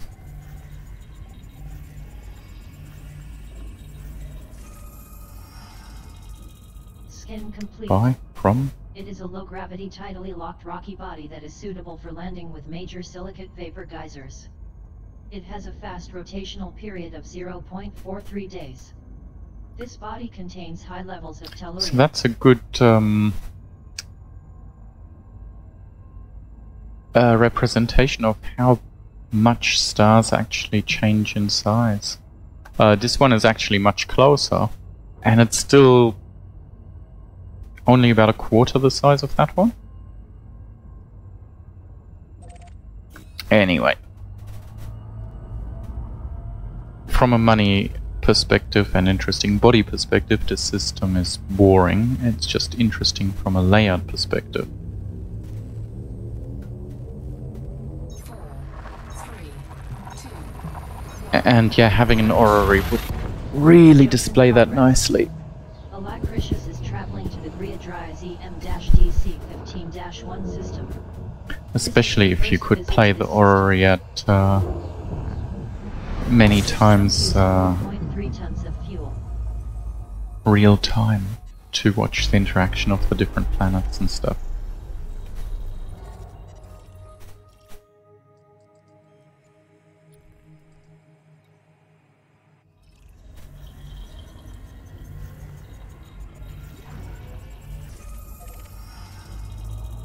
Scan of K-class star completed. Griadry's EM-DC-15-1 is a common main sequence star that is on the way to 8.5 billion years old. Habitable zone calculated to fall from 114 to 227 light seconds. 4, 3, 2,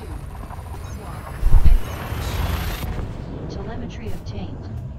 Alacritius is traveling to the Griadry's EM-DC-15-27 system. This is your first visit to this system. This jump used 4.2 tons of fuel.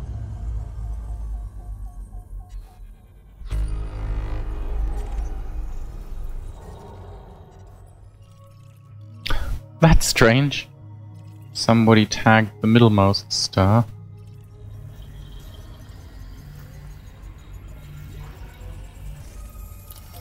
Well, let's completely confuse everybody, and I'll tag the first and the last. EM-DC-15-27A is a common main sequence star of well over 5.5 billion years. Habitable zone calculated at 237 to 473 light seconds.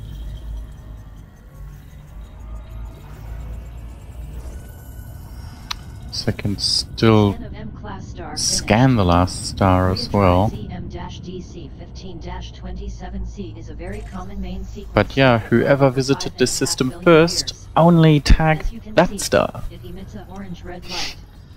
There is nothing particularly notable about this star. Does it be right up Commander Third Parker's alley? Confuse the next person that comes along? Scan of M-class star I guess even more confusing would have been if I'd have just tagged the C star and left the A star as well. Star of well over 5.5 billion years. There is nothing particularly notable about this star.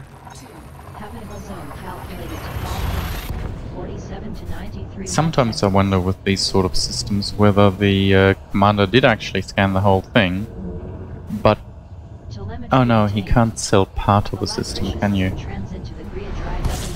You can only sell an entire system. This is your first visit to this system. This jump used 4.3 tons of fuel. Coming across a lot of these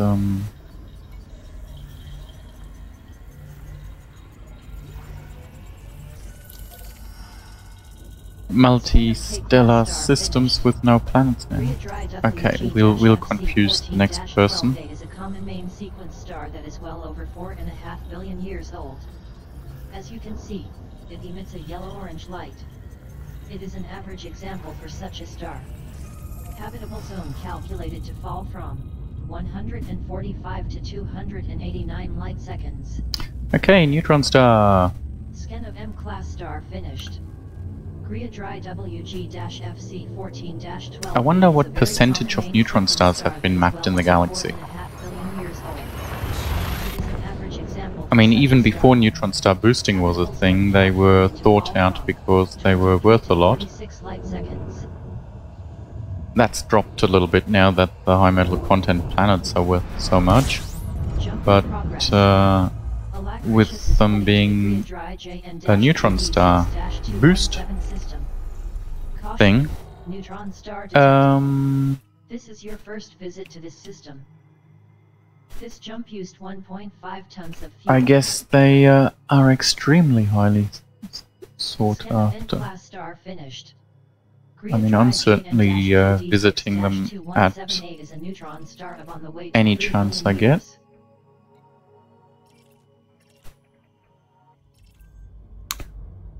And that's primarily just for the boost now, of course, but if I can put my name on one, I'm still happy. Warning, frameshift drive operating beyond safety limits. Yeah, I don't like these small neutron stars. You zip through the jet so quickly, it doesn't even supercharge your drive. Warning, frameshift drive operating beyond safety limits. Frameshift drive boosted by 400%.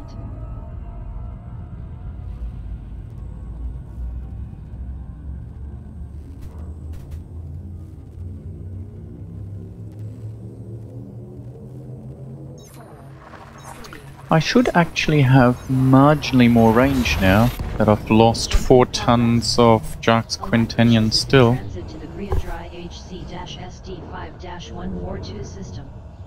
This is your first visit to this system. I'm still impressed I managed to recover 4 tons. Jump used 4.5 tons of fuel. I wonder if I should actually disable my cargo bay.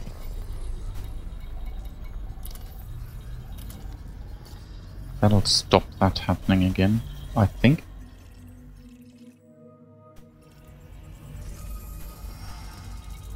Scan of A-class star finished. Gria Dry HC-SD5-142 is a rare main sequence star of well over 2 billion years. Habitable zone calculated at over 1,000 to well over 2,000 light seconds.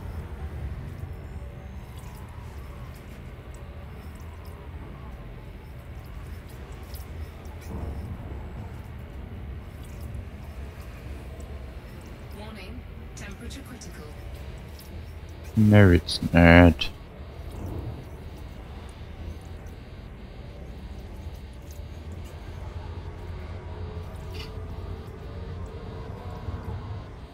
Fuel scooping. I've definitely become a lot more blasé since having so many stations nearby.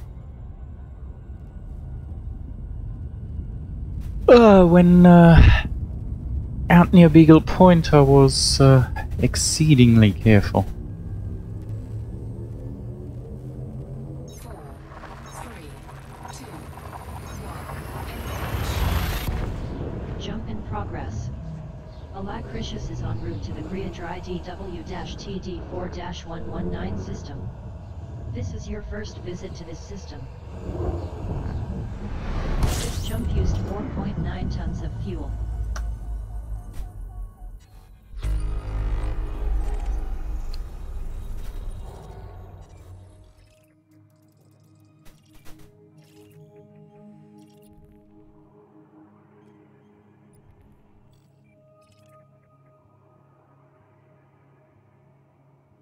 Scan of F-class star completed. Gria Dry DW. It is a water world, I wasn't entirely sure. Uncommon main sequence star of over 2 billion years. As you can see, it emits a white light. It is an average example for such a star. Habitable zone, 565 to over 1,000 light seconds. But that isn't.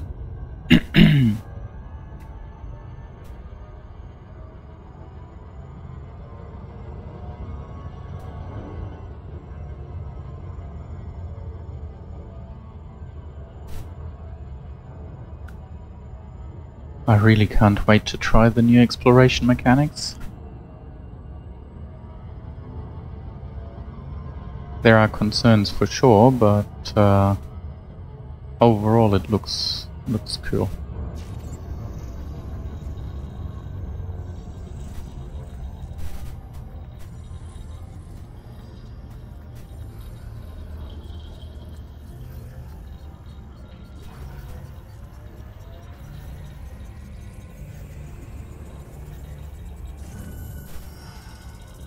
Skin finished.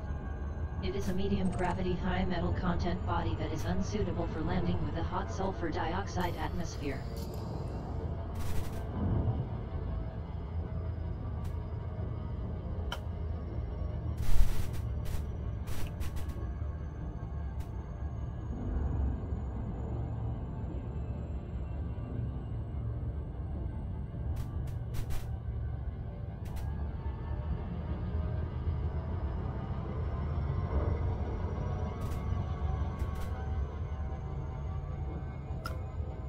Oh well, at 70 light years jump range, that's more than double mine.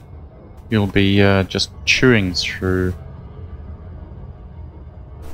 these routes.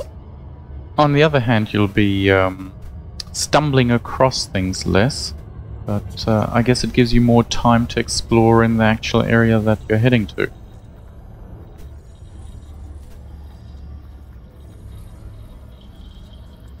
How much kit do you manage to get on the Condor at 70 light years though? Is it bare bones or is it reasonably well fitted?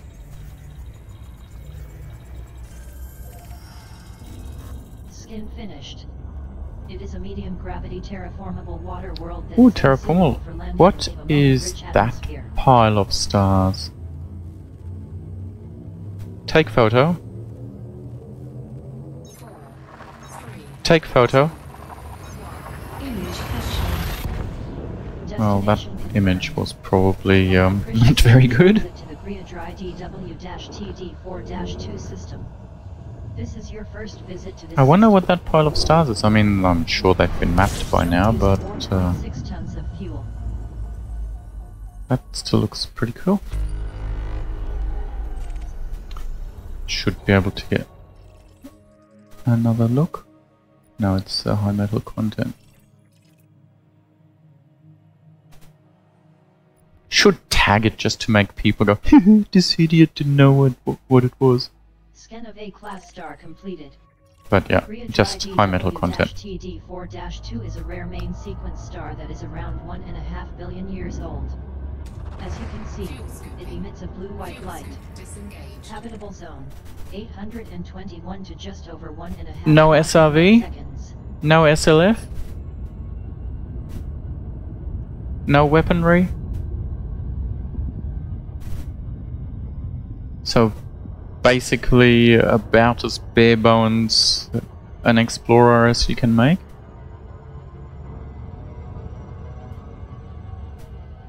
Okay.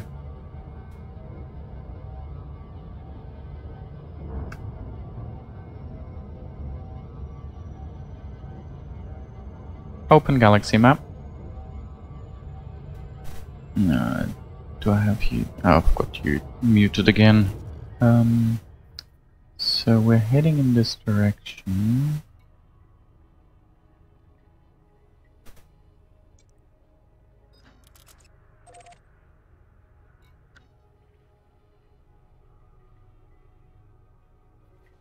Where is that pile of stuff? Ah, it's maybe this?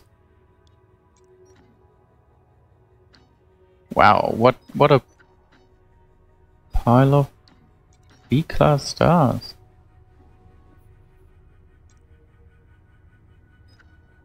It's quite interesting. It's just a huge pile of B-class stars just in one heap. And a huge pile of T-Tauris. I wonder if this is the result of just the Stellar Forge doing its thing, or of an actual sky survey.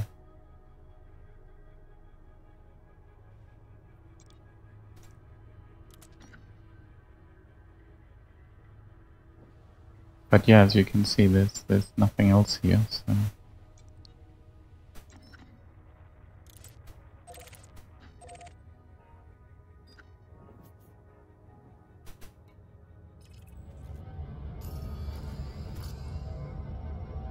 Take photo.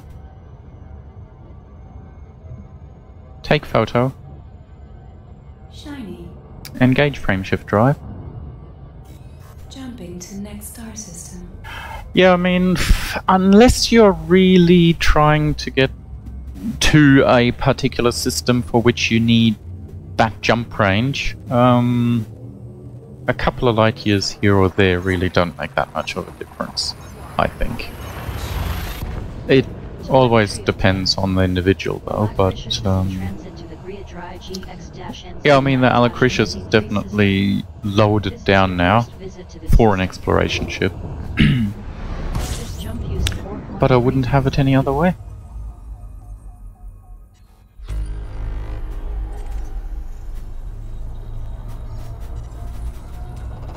Fuel scooping.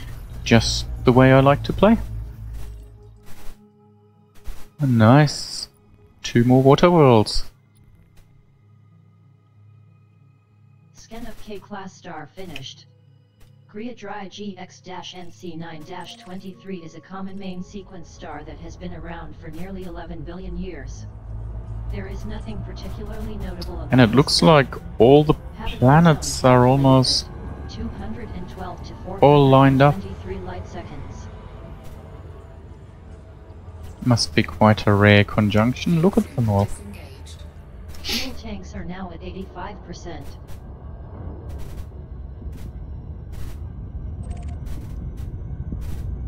And this does of course mean that I have to scan them all on the way through. But yeah, look at that little heap of... I'm guessing they're the B-class stars that I saw on the galaxy map. I mean, that looks pretty cool here.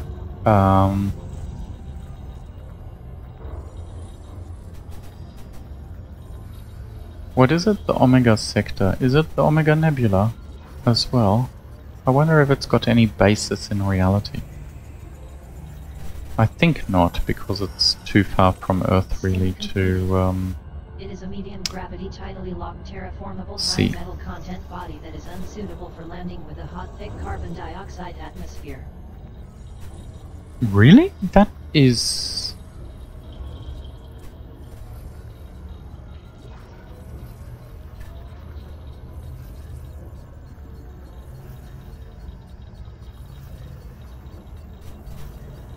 Oh no, it's right smack bang in the habitable zone. I thought it was too close.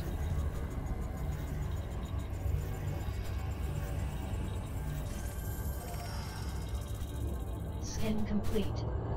It is a medium gravity tidally locked terraformable high metal content body that is unsuitable for landing with a carbon dioxide rich atmosphere.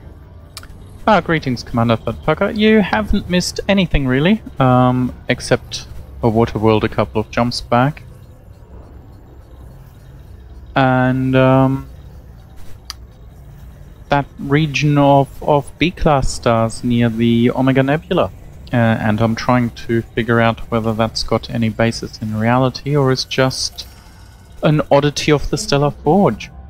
It is a medium gravity tidally locked water world that is unsuitable for landing with a thick argon rich atmosphere.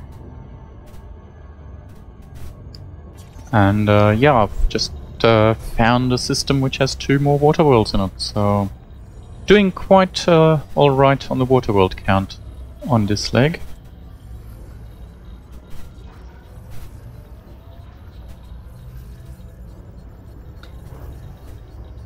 But yeah, if anybody's got any idea whether that cluster of B-class stars has any basis in reality, that would be pretty nifty to find out. Skin finished. It is a medium gravity tidally locked terraformable high metal content body that is unsuitable for landing with a nitrogen Oh, but the atmosphere. water world isn't terraformable. Everything else was.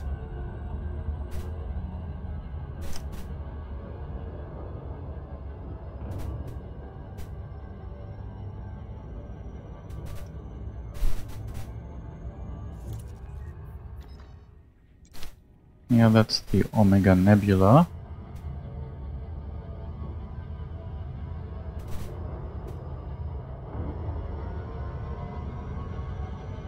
Okay, it's... The Omega Nebula at least is real, and is also known as the Eagle Nebula.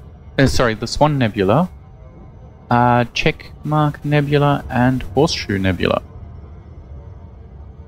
Assuming we're talking about the same one. Sometimes nomenclature can be a bit different.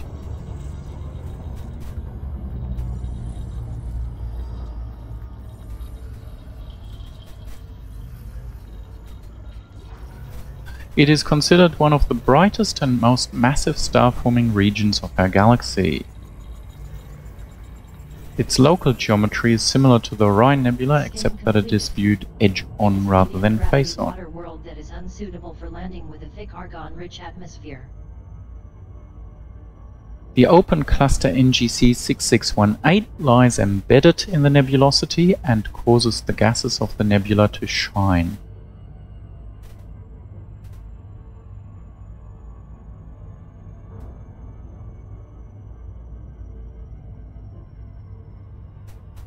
Right, so there's about 800 stars inside the nebula, but 100 stars of spectral type B and 9 of spectral type O are in its outer regions, so I'm guessing that does have a basis in reality. How cool is that? So I'm guessing that is NGC 6618 right here. And I'm also guessing that every single star in it has been mapped and tagged. Jump in progress. Alacritius is en route to the Griadry GX-NC9-28 system. This is your first visit to this system. I love finding out these things.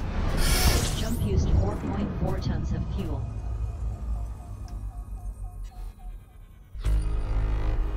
And look how brightly it shines even from 200 or 300 light years away.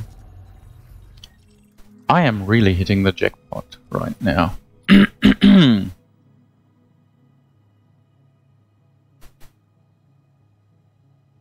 of G-class star finished. Griadry GX-NC9-288 is a common main sequence star that is just over 10.5 billion years old. As you can see, it emits a yellow-white light. Habitable zone, 308 to 614 light seconds.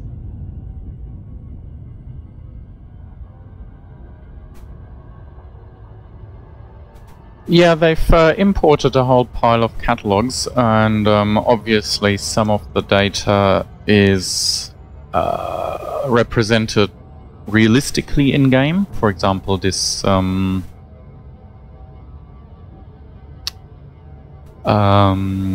this particular nebula, what did I say it was? NGC 6618? That actually looks quite realistic when you move when you look at it in the galaxy map as far as the star layout and stuff is concerned. Whereas some of the other sky surveys, especially the sort of more deep field ones or concentrated surveys, they add really unrealistic looking spheres of stars into the galaxy. And while it's kind of cool that they add them, I wish they'd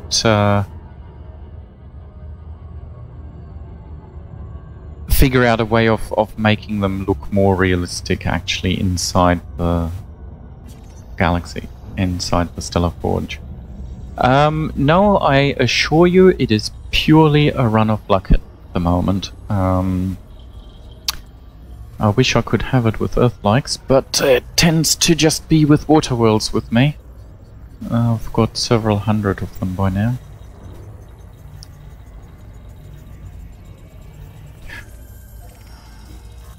Skin finished. I mean, I've literally just plotted from that neutron star, which I manually plotted to the next neutron star, and this is what I'm finding on the way.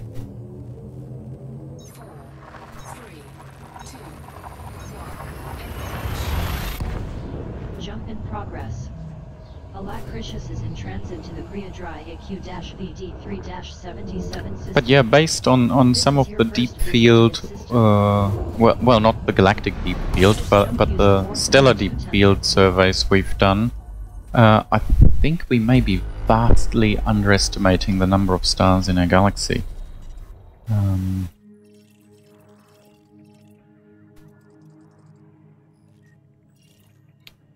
I think it's near the what's that nebula near bubble which everybody thinks is the home of the Thargoids? Something loop. That's got a little sphere of M-class stars or something in it.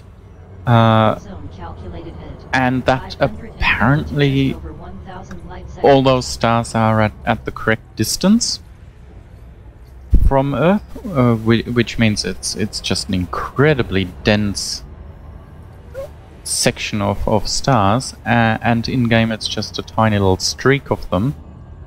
So if you imagine that that density is similarly distributed throughout the galaxy, then there should be an M-class star every 0.5 light years or so in the more dense regions of the galaxy. Barnard Loop, yep, that's the one, thank you. Telemetry obtained. Alacritius is in transit to the Griadry AQ-VD3-225 system.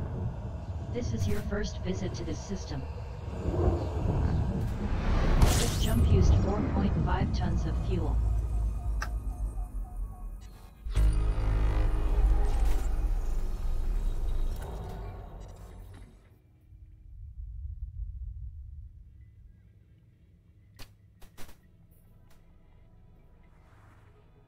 So I'm not sure, I may not even have these stars enabled at the moment. Yeah, here we go. So, I mean, if you look at that, that is literally one of our star surveys, and unlike some of those other data sets, these stars are actually not in a grid pattern or anything in the stellar forge, so the distances and locations are certainly far more realistic than some of the other data sets. But if this is actually representative of our galaxy as a whole, then the number of stars in it should be magnitude, at least a magnitude or two larger than what we currently estimate. But I'm not an astronomer. I'm sure that far more clever people than myself have mulled over that data and come up with a with an explanation.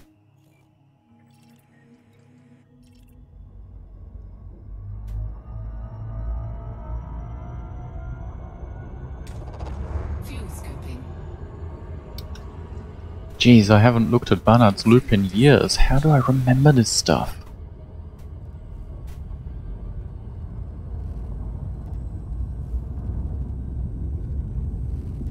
And yet trying to remember things like my co-workers' names or something is impossible. Telemetry obtained.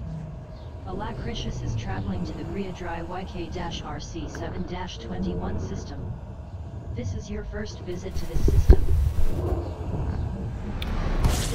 So you're saying that that sphere of stars is spread out further in the line facing Earth than how it's shown in-game? I guess that makes sense. What had me stumped is that it does actually look slightly realistic, whereas other data sets look very, very fake. There is nothing particularly notable about this star. Habitable zone, 224 to 447 light seconds.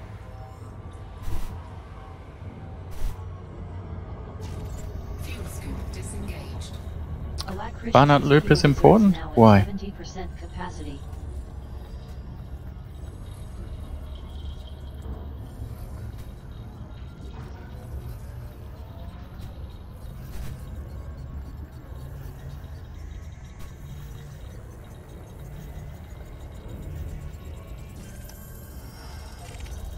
Scan complete.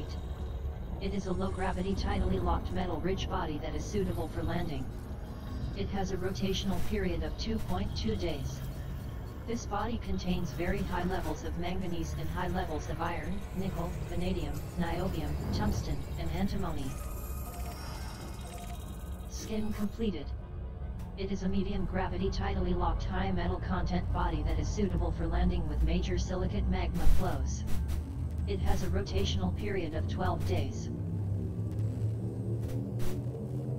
3, 2, 1. Telemetry obtained. Alacritius is en route to the DWE WJ-XD2-30 system. This is your first visit to this system. This jump used 4.5 tons of fuel. Still, I believe, roughly speaking, the Stellar Forge has roughly the correct number of stars in the galaxy, certainly within the estimates. And yet we've injected a whole bunch of additional data sets, which sort of... Barnard Loop important. No, well, I didn't mean the nebula itself. I meant remembering about that little spear of stars. What was it? The 2-mass survey? Or which one was it that generated that particular data set?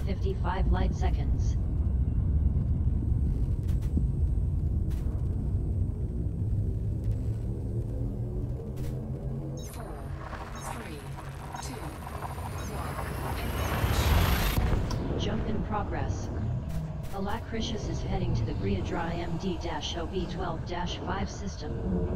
This is your first. So we were just in the Eagle Nebula, and there was a survey of F-class stars, and they were basically arranged in a little grid pattern inside the Stellar Forge, so they didn't look realistic at all. Whereas near Barnard's Loop, that set of stars looks kind of realistic. Yeah, I don't know. Scan of M-class star complete. DWE MD-OB12-5 is a very One certainly shouldn't draw real-world conclusions from a computer game. As you can see, it emits an orange-red light. There is nothing particularly notable about this star. Habitable zone, 43 to 86 light seconds. Fuel levels now at 46%. 2, 1. Jump in progress. Alacritius is in transit to the DWE LS-PV11-13 system. This is your first visit to this system. This jump used 4.3 tons of fuel.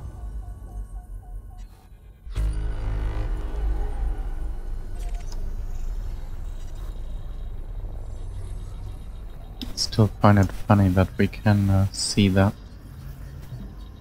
Take photo. Image captured. Scan of M-class star finished.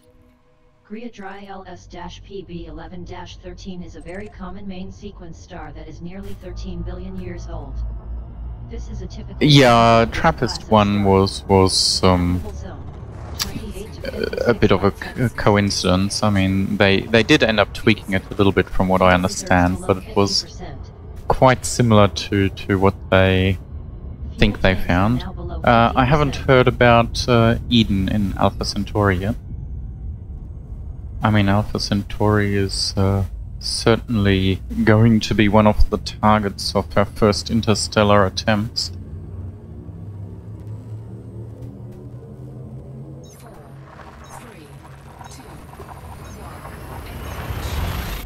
1. Jump in progress. Alacritius is heading to the Griadry IM-RB10-3 system. This is your first visit to this system. We've certainly rewritten Tons of fuel. cosmology in the last decade or so with the discoveries of all these extrasolar planets. And the fact that they are so ubiquitous seems that the current thinking is that pretty much every star has a planetary system now. Star complete.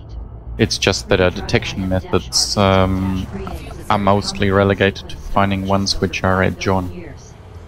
As you can see, it emits an orange-red light.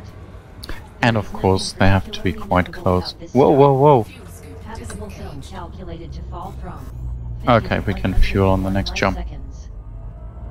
I really need to reprogram my system to warn me when my fuel level falls below a third. But I think I'm not neutron star jumping anymore. Still, there's the chance of ending up in a T-Tauri system or something. Alacritius is en route to the Griadry TD-ZD1-36 system. This is your first visit to this system. This jump used 4 tons of fuel. Getting a little bit blasé about fuel. Fuel scoping.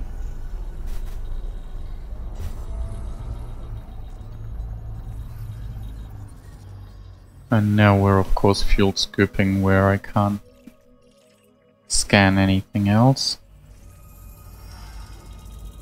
Scan of F-class star completed. Griadry TD-ZD1-36A is an uncommon main sequence star that has been around for around 1.5 billion years. As you can see, it emits a white light. In comparison to other F-class stars, this star is notable for having higher than average solar mass.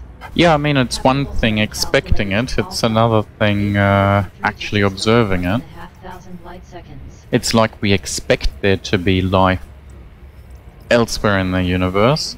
I mean, logic dictates there has to be, but until we actually find some... Wow, this star is hot. Hot, hot, hot! Ah, we've got enough for now. Until we actually find life and proof that it didn't originate from Earth or is related to Earth life. So for example, if we were to hypothetically find microbes on Mars, that wouldn't necessarily prove anything unless they had a completely different chemistry. Because we know that there's been material exchange between Earth and Mars, so Jump in progress. panspermia is a real theory.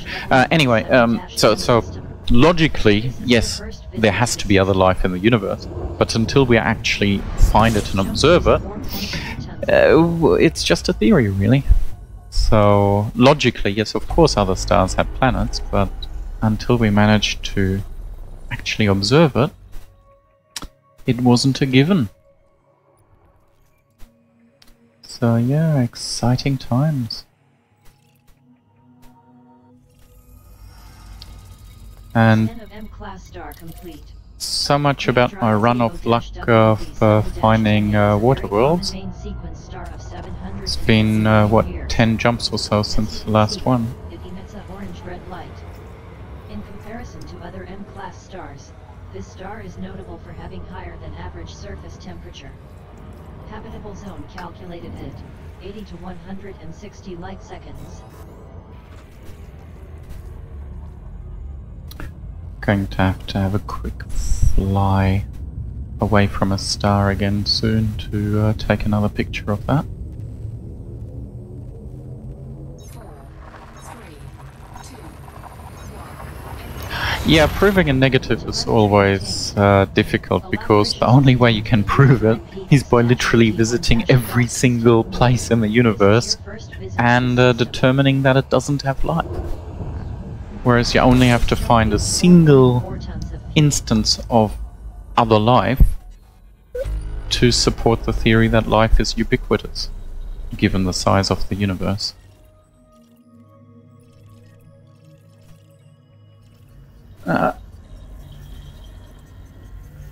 But as Douglas Adams said, or postulated, given that the universe is infinite, well, I guess that's an assumption, but assuming the universe is infinite, and given that there isn't life on every planet, there is no life in the galaxy, because dividing any number by infinity makes us close to zeros, makes no difference. Therefore, any people you may or may not meet are merely figments of your imagination.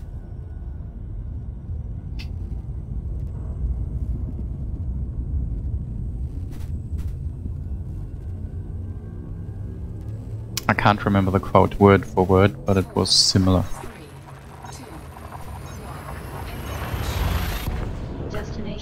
Well, give me an Asp Explorer and I'll get on it.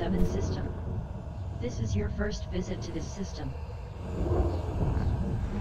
This jump used 4.8 tons of... No, seriously, I think if there was a real-world mechanic similar to this, exploring star systems, I'd do that.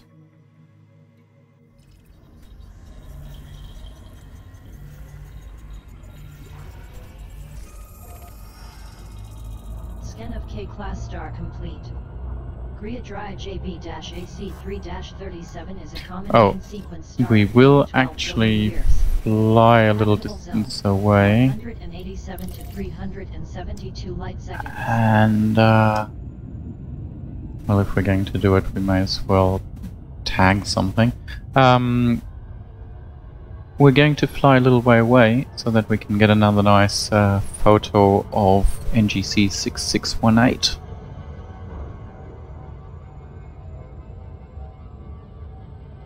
Yeah, rip Douglas Adams.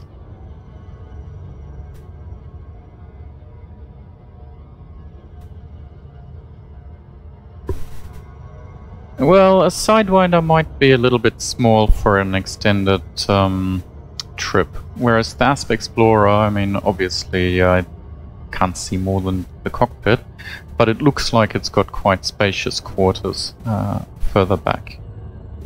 And I'm sure you, in a real-world situation, you could certainly refit a ship to have more sane layouts than what the game forces on us.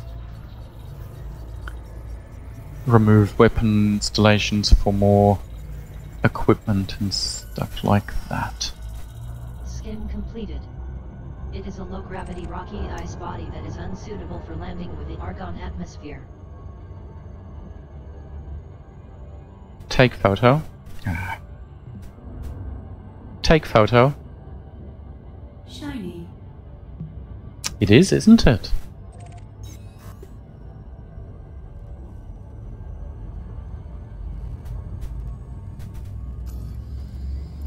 Oh, we're there. That suddenly went quickly.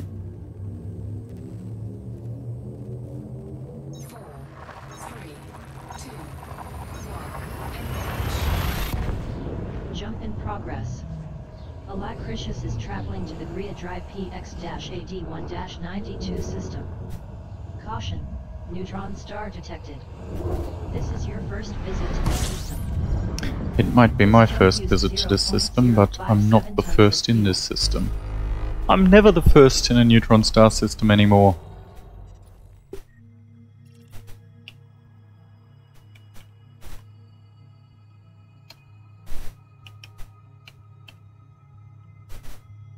Scan of N-class star completed. Griadry PX-AD1-92A is a neutron star of nearly 3 billion years.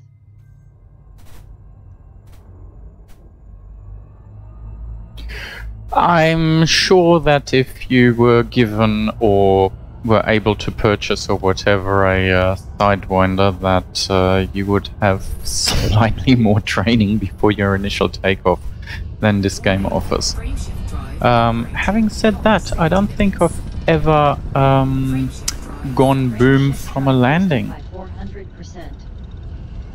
I was even one of the group of people that went to that 9.6G planet near the bubble before we went to Colonia, and I was able to land without losing a single part of hull. A single percentage of hull percentage, whatever. So let's see, is there anything else of interest here? Well, there's a couple of O-class stars, but oh, they're bees. The chances of them having been discovered are very high, I'd say.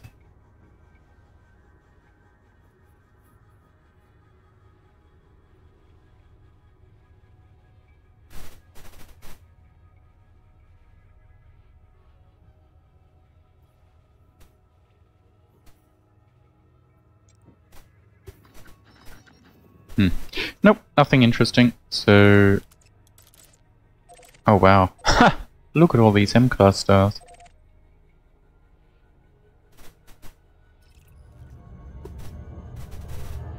Right, well, we've got 4 jumps to go. Shall I trust Kix again? Kix? System status. She's torn up plenty, but she'll fly true. That's the ship status. I'm aware that my ship is still fine. I was asking after your status, because you keep trying to kill me. Engage frameshift drive. Preparing for hyperspace travel.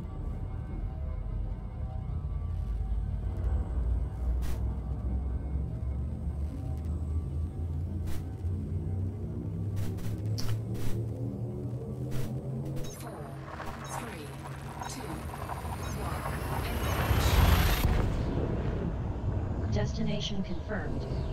Alacritius is heading to the Omega Sector PT-TC3-5 system. This is your first visit to this system. This jump Scan uses system. 4.8 tons of fuel. Activating scanner. Open system map. System map opening.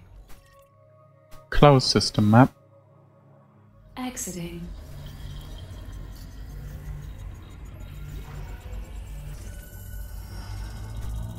Scan of K-class star complete. Target next. Omega Sector Oh, PT excuse me. TC3-5A is Target a next main system. sequence star that has been around for nearly 6 billion years. As you can see, it emits a yellow-orange light. Engage frameshift drive. Example for such a star. Engaging Habitable frameshift. zone calculated at 100. Yeah, I really have no idea what's going on, but either I probably shouldn't be saying this while she's listening, but I either have to replace Kix or definitely get some technician in to check her over. Alacritius is heading to the Omega Sector She's 85-W gotten very flaky system.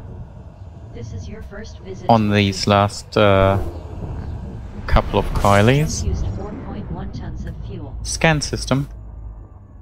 Understood, Commander. Open system map. Loading system information. Exit system map. Exiting. Scan of A-class Eddie the star shipboard finished. computer. Omega Sector Target next system. WD1-194 is a rare main sequence star that has I'm been going around to for take a nearly very 4 large billion axe years. and reprogram your... Blue-white light. what was the term? Example of this class of star. Yeah, I forgot. Habitable zone calculated at 921 to on Engage frameshift drive. light seconds. Engaging. Reprogram your data banks. That was it. Fuel reserves now at 78%.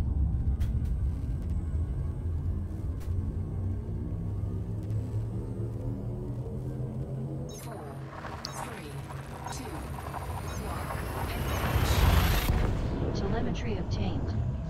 Alacritius is en route to the Omega Sector UE-QB5-1 system. Information. Arrival star is not scoopable. This is your first visit to the system. Scan system.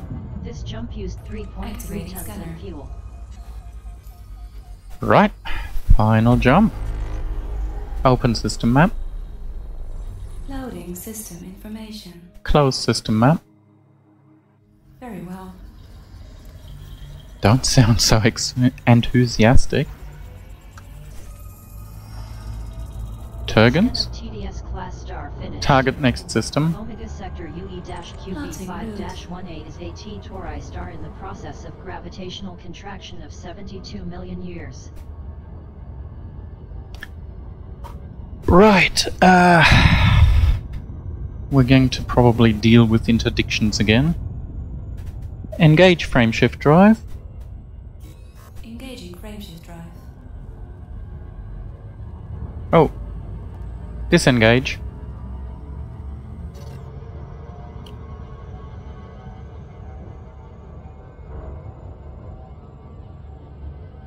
Take photo. Image captured. Looks pretty. Engage frameshift drive. Entering hyperspace.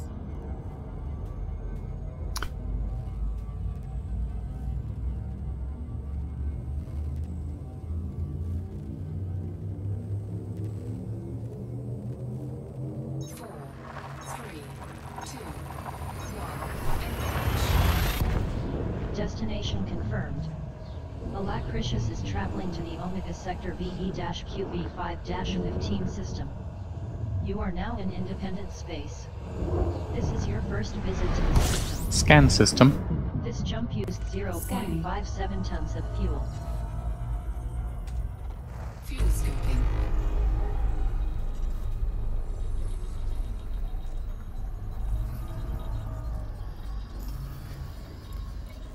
Compromise nav beacon.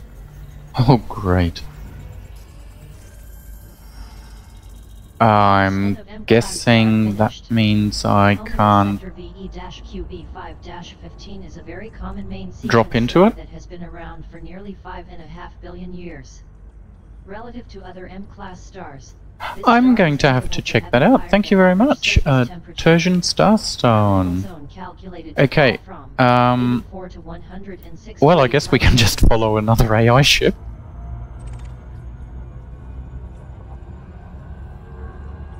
That's one way of navigating, I guess. Engaged. Because I have... Oh no, there it is. I was going to say I can just follow the AI ships.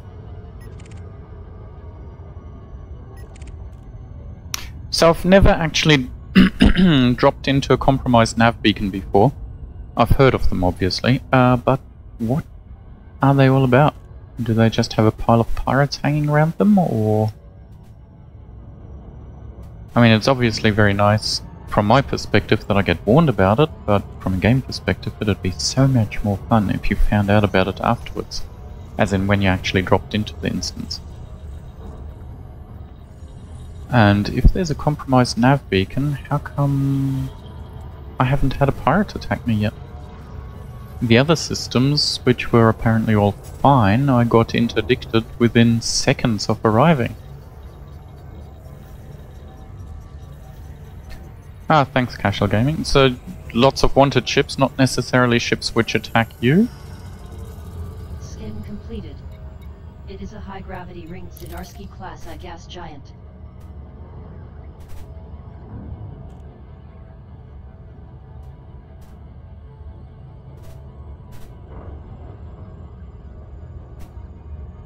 No law enforcement? Well, when I've been attacked in by a nav beacon, nobody came to help me. My shields were gone, my hull was down to 84% before I could blink. And I panicked and ended up overheating, trying to boost away. I did manage to get away, but yeah, by rights I should have just tried to high wake out.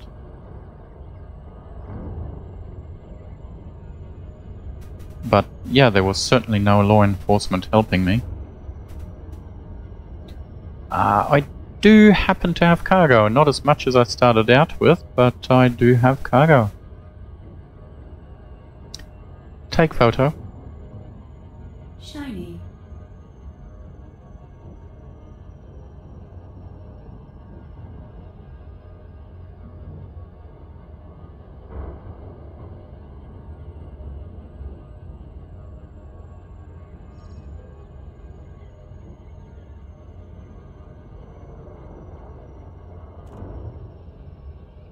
So I guess we're dropping into a rocky ring. Shame it's nighttime again.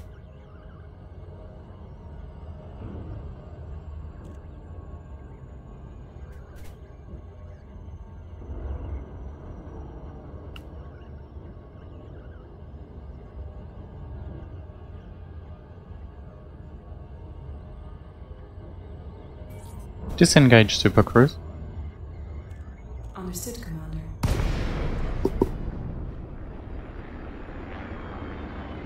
Drop to normal space close to Omega mining operation. Recon Mike Yankee Sierra. This is flight control. Please note that access to the station is by authorization only. Request docking. Okay.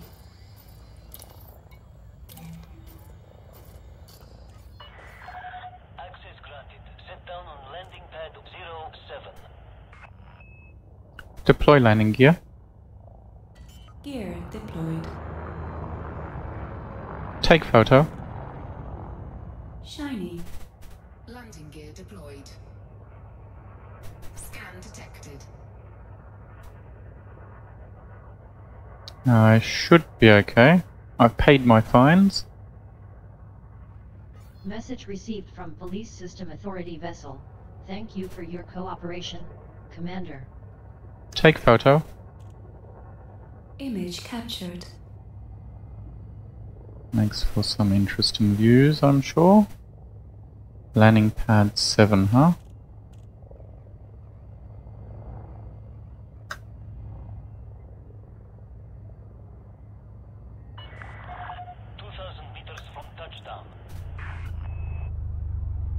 Landing pad 7 is to the left. Apparently. Where's my landing pad?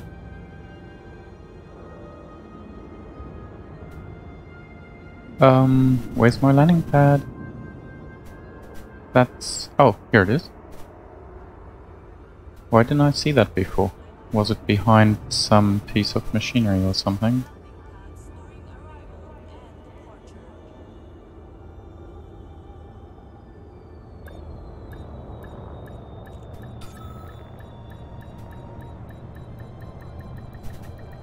Docking complete. Well, that was one of my better docking approaches. Ah, welcome to Omega mining operation. Apparently run by...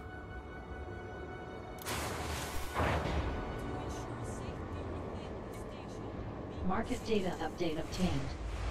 You can sell your Jake's Quinn engine still for a profit of 103,000. Ah, greetings, Wraith The local market 001. price as well as Thanks for silver. joining again. Unfortunately, you've just joined at the end of a run. And now that we're docked, we're going to take an intermission because despite the forecast saying we were going to get a typhoon this weekend, it's absolutely gorgeous weather here in Tokyo today. And I'm going to head down to Akihabara and have a poke around the electronics shops.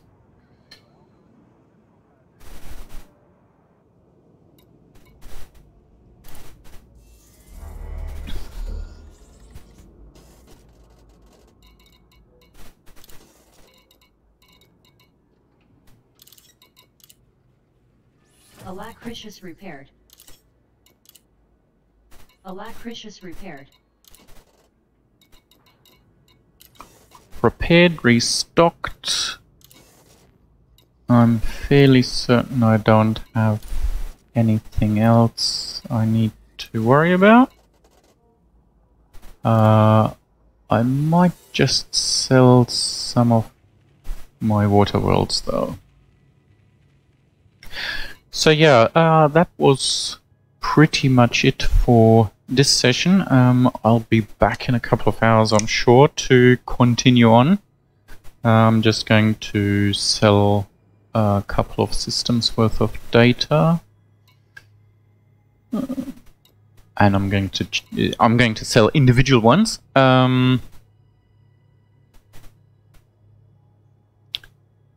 Because I'm going to keep the majority of the actual money data for when I get back to the bubble to increase standing with certain factions and get chummy with some engineers and stuff. But I do want to get my first tag on some of these water worlds that I've found during the last run. So yeah, it does look nice. In fact, I probably should go to Yoyogi Park instead, but I've been meaning to go back to Akihabara to check out some bits and pieces for a couple of weeks now and haven't bothered, so we're going to do that. 119. 28, 23 and 119.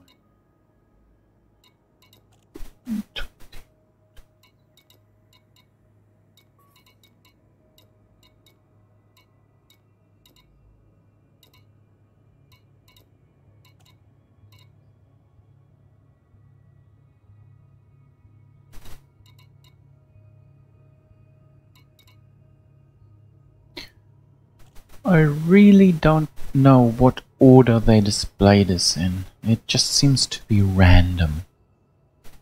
That's one we're selling. Exploration data for 1. Systems sold for well over 1.5 million credits, with an additional bonus of nearly 880,000 credits for 6 first discoveries.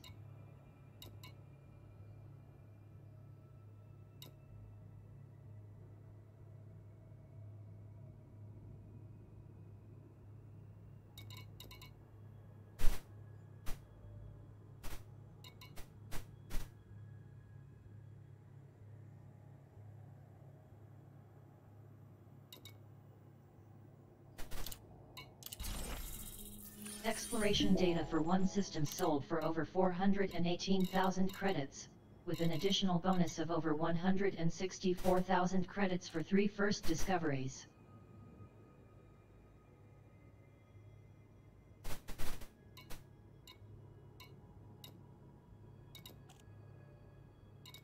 So yeah, I mean, purely from a database lookup perspective, I would have thought that returning the systems or the data in date order would be the most efficient, but it just seems to be completely random.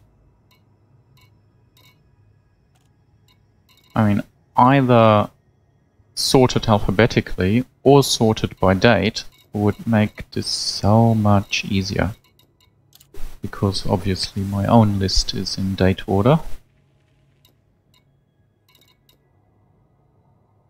So we've still got Greer Dry 9-28.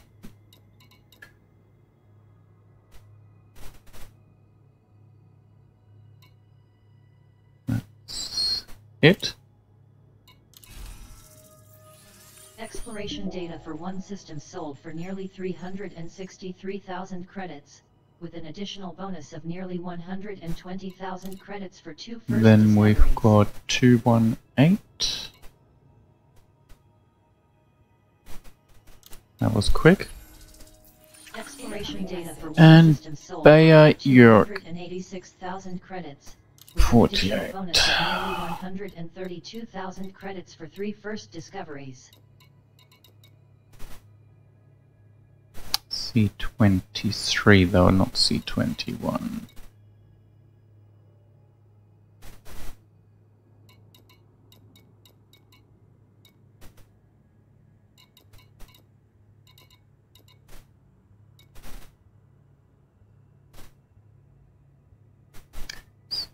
2348. That's it.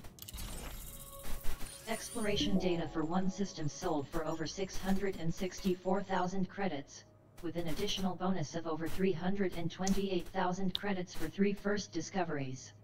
Okay, so we're not selling anything else. I'm fairly certain there's no missions going back to the bubble. Yeah, donate, donate, donate. How the heck am I going to donate any of that?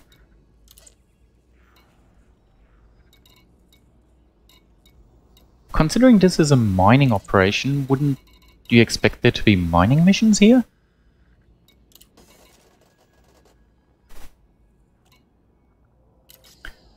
Okay.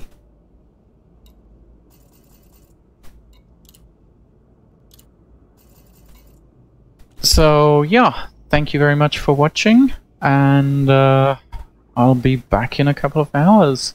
So if you're flying, fly safe. Otherwise, have a good whatever your local time of day is.